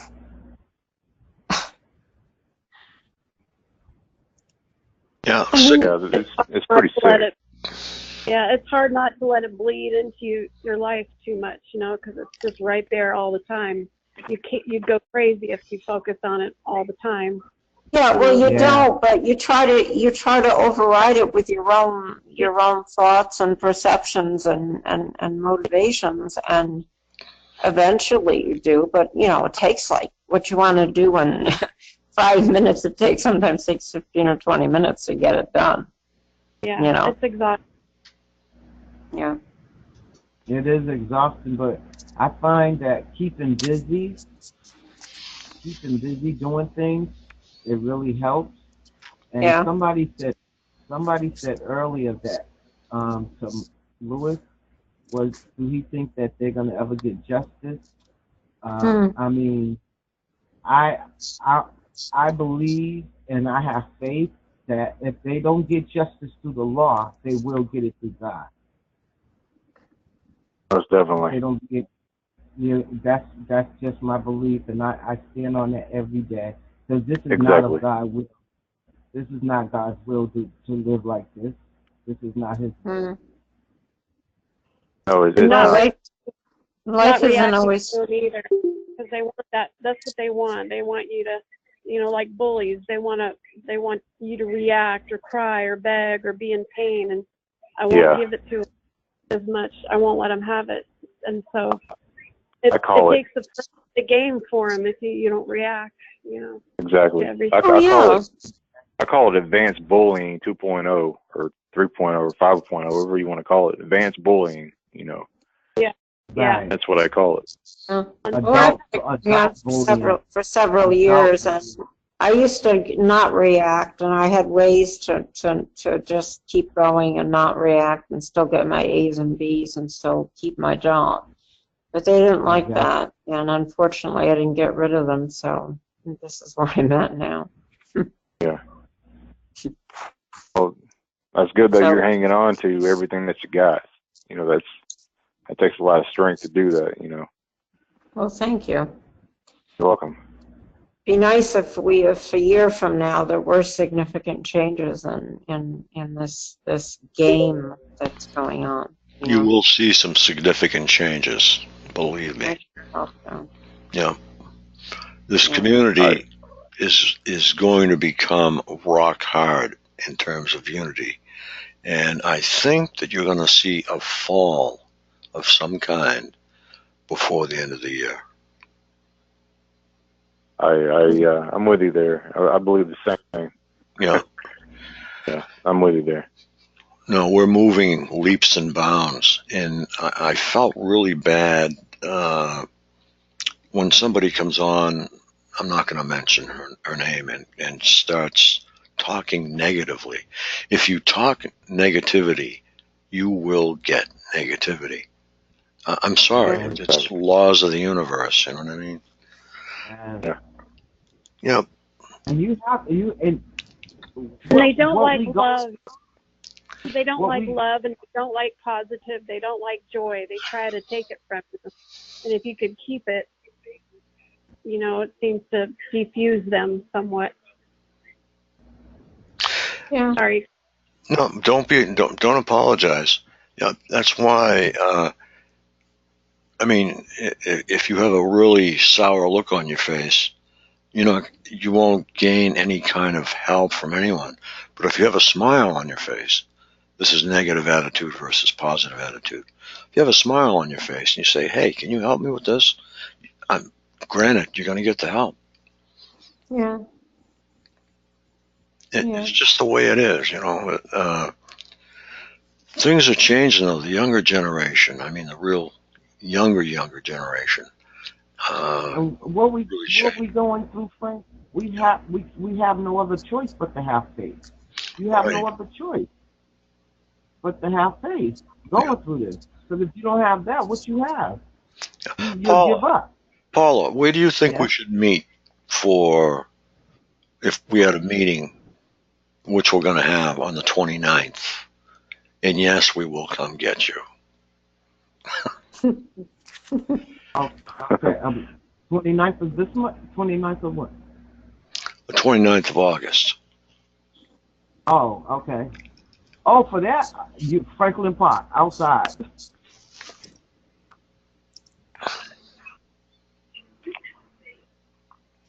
Okay. So, Frank, where will it tentatively be? We're not sure. I got to run it by everyone. I got to run it by. Oh, okay, I see, run it by everyone and then sort of plot a point. Yeah. Okay. No, we had the first meeting in Arlington, the second meeting.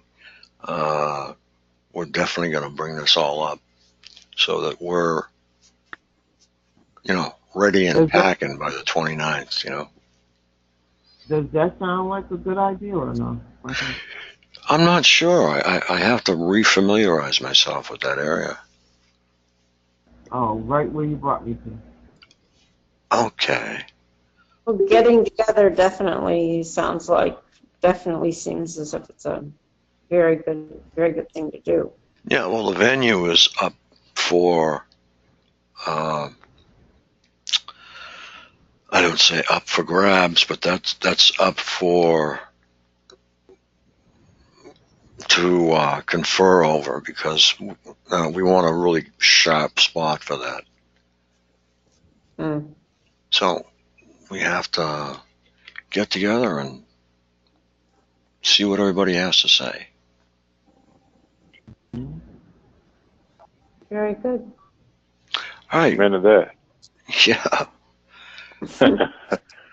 I'll tell you what. If you guys can stay going here for 3 or 4 minutes or 5 minutes, I'm gonna grab a cup of coffee.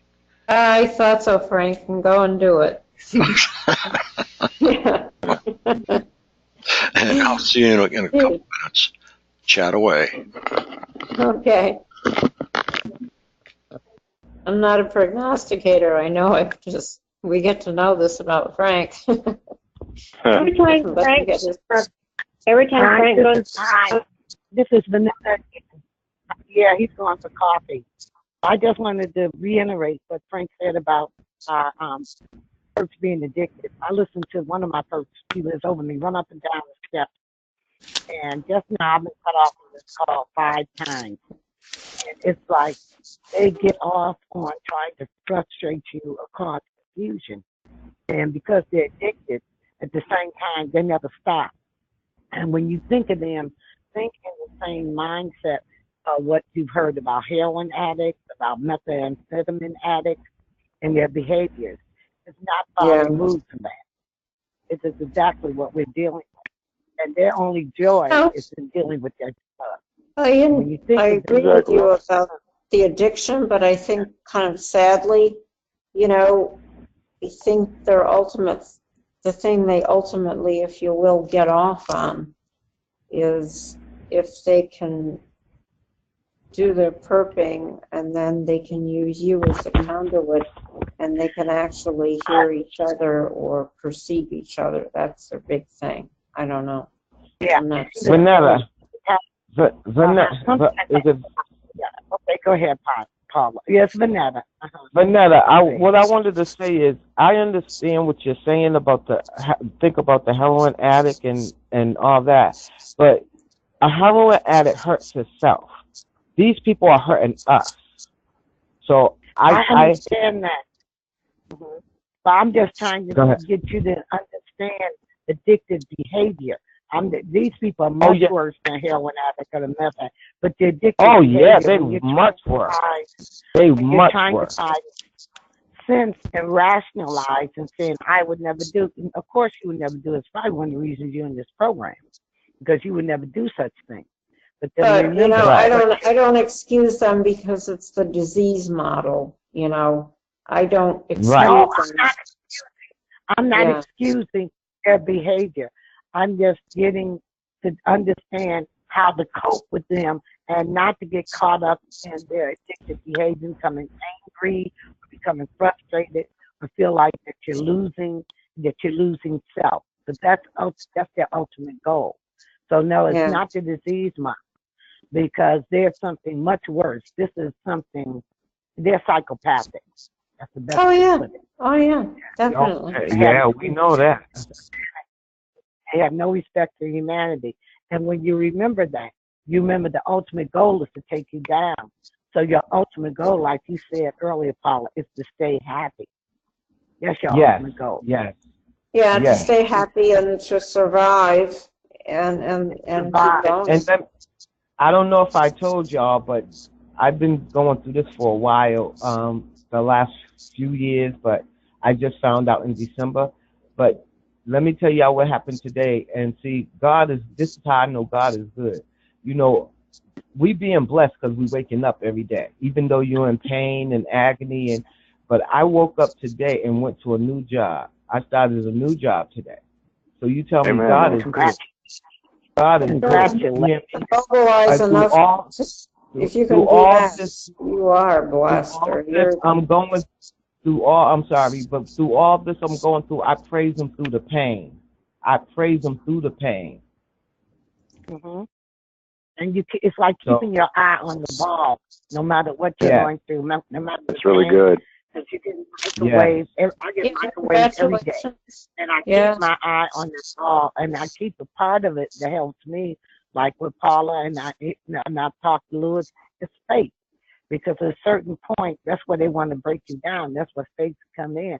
That when you wake up every morning, no matter what you go through, you wake up every morning, and it's a blessing to open your eyes.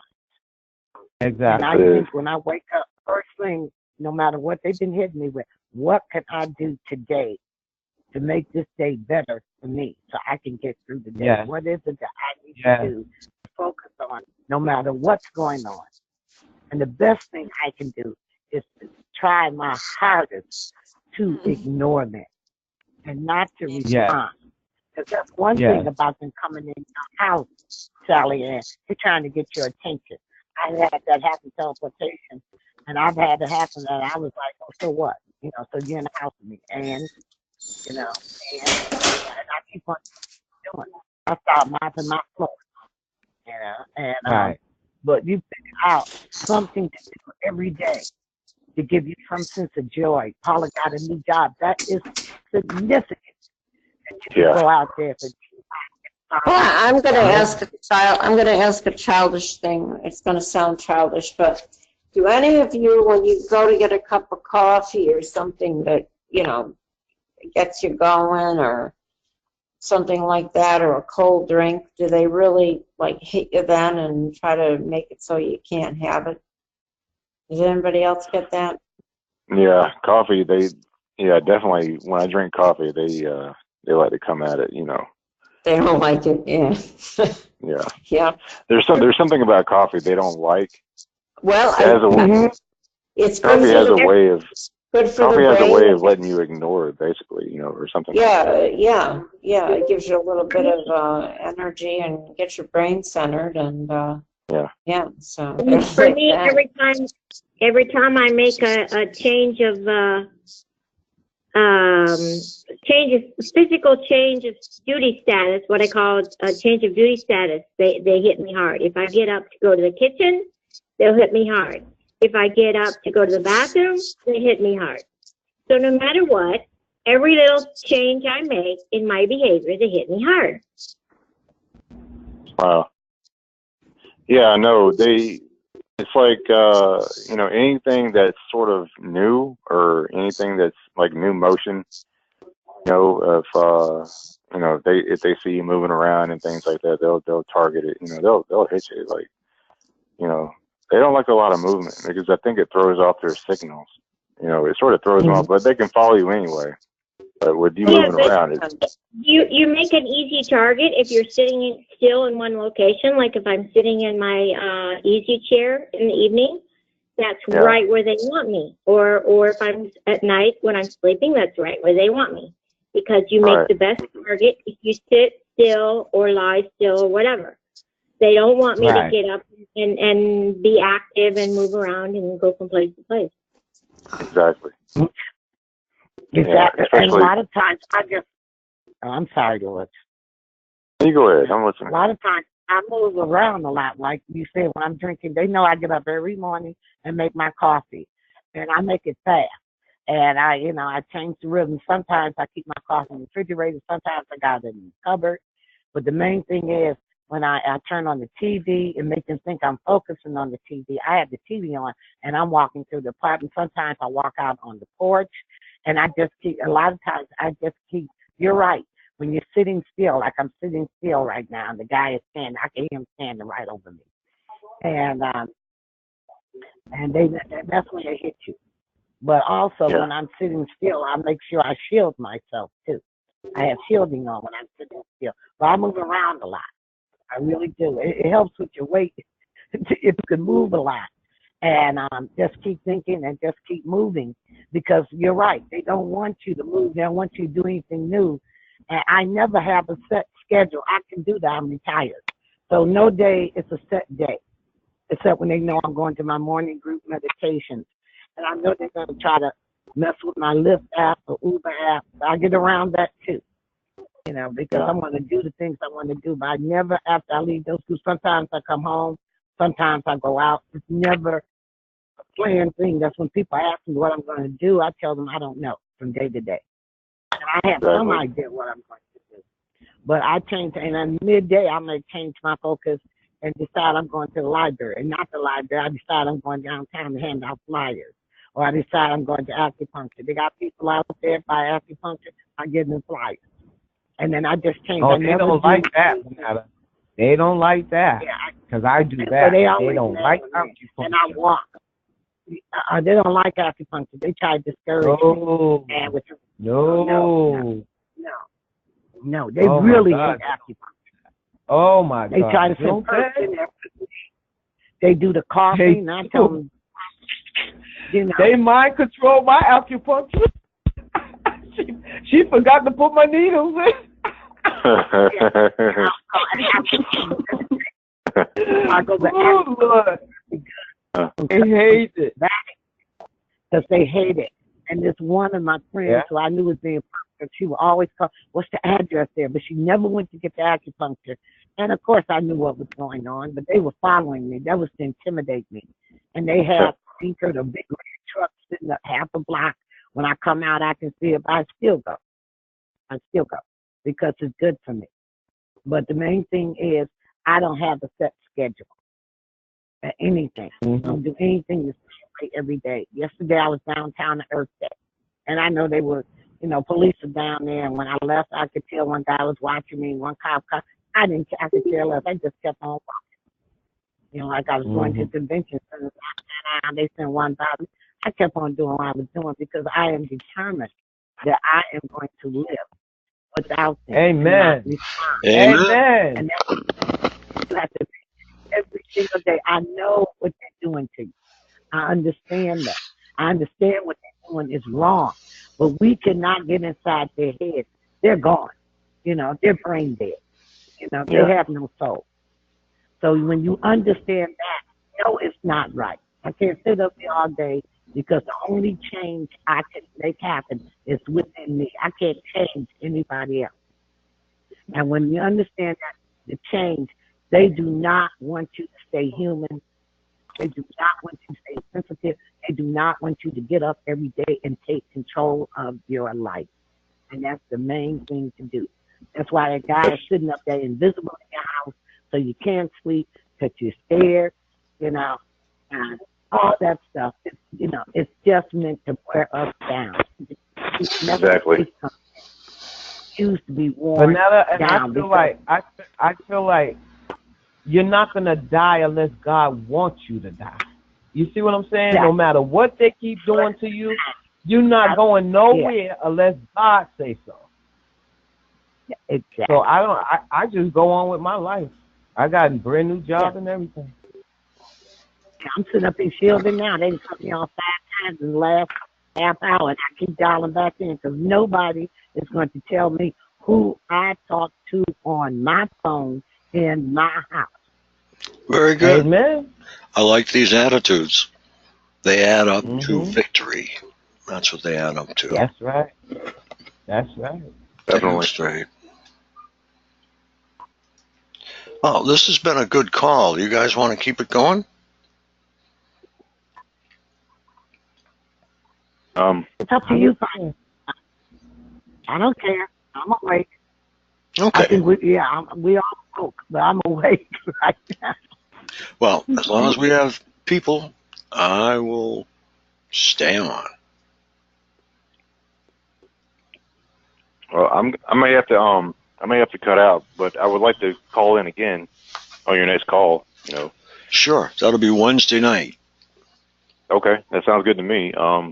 Make sure you send that info so I can put a page up tomorrow or the next day. Okay, yeah. I'll get to work on that tomorrow, and I'll send you the information. And I need your email so I can do that. Okay, it's Frank at targetedmassachusetts.org. Targeted Massachusetts.org. Okay. All right. I got it. Thanks a lot, Frank, for having me on. I appreciate it. And I appreciate everybody else for the support and joining in. Thank you. Thank you. Thank you, too.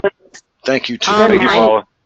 I appreciate you all very much as well, and have to turn in soon, and don't want to monopolize the call, but thank you, Frank, and thank you, everyone. Okay. Thank you. I appreciate it. All right. You guys have a good night, and God bless you, okay? God bless. Thank you. God bless you, too. Thank you. Bye. Bye now. Bye. Okay, well, it seems like everybody's tired and everybody wants to go to sleep, so I think maybe we'll do that. We'll take a vote. All right, good night, everyone, and God bless. Okay. Good night. Good night. Thank you all. Thank you. Peace and love. God bless TI's.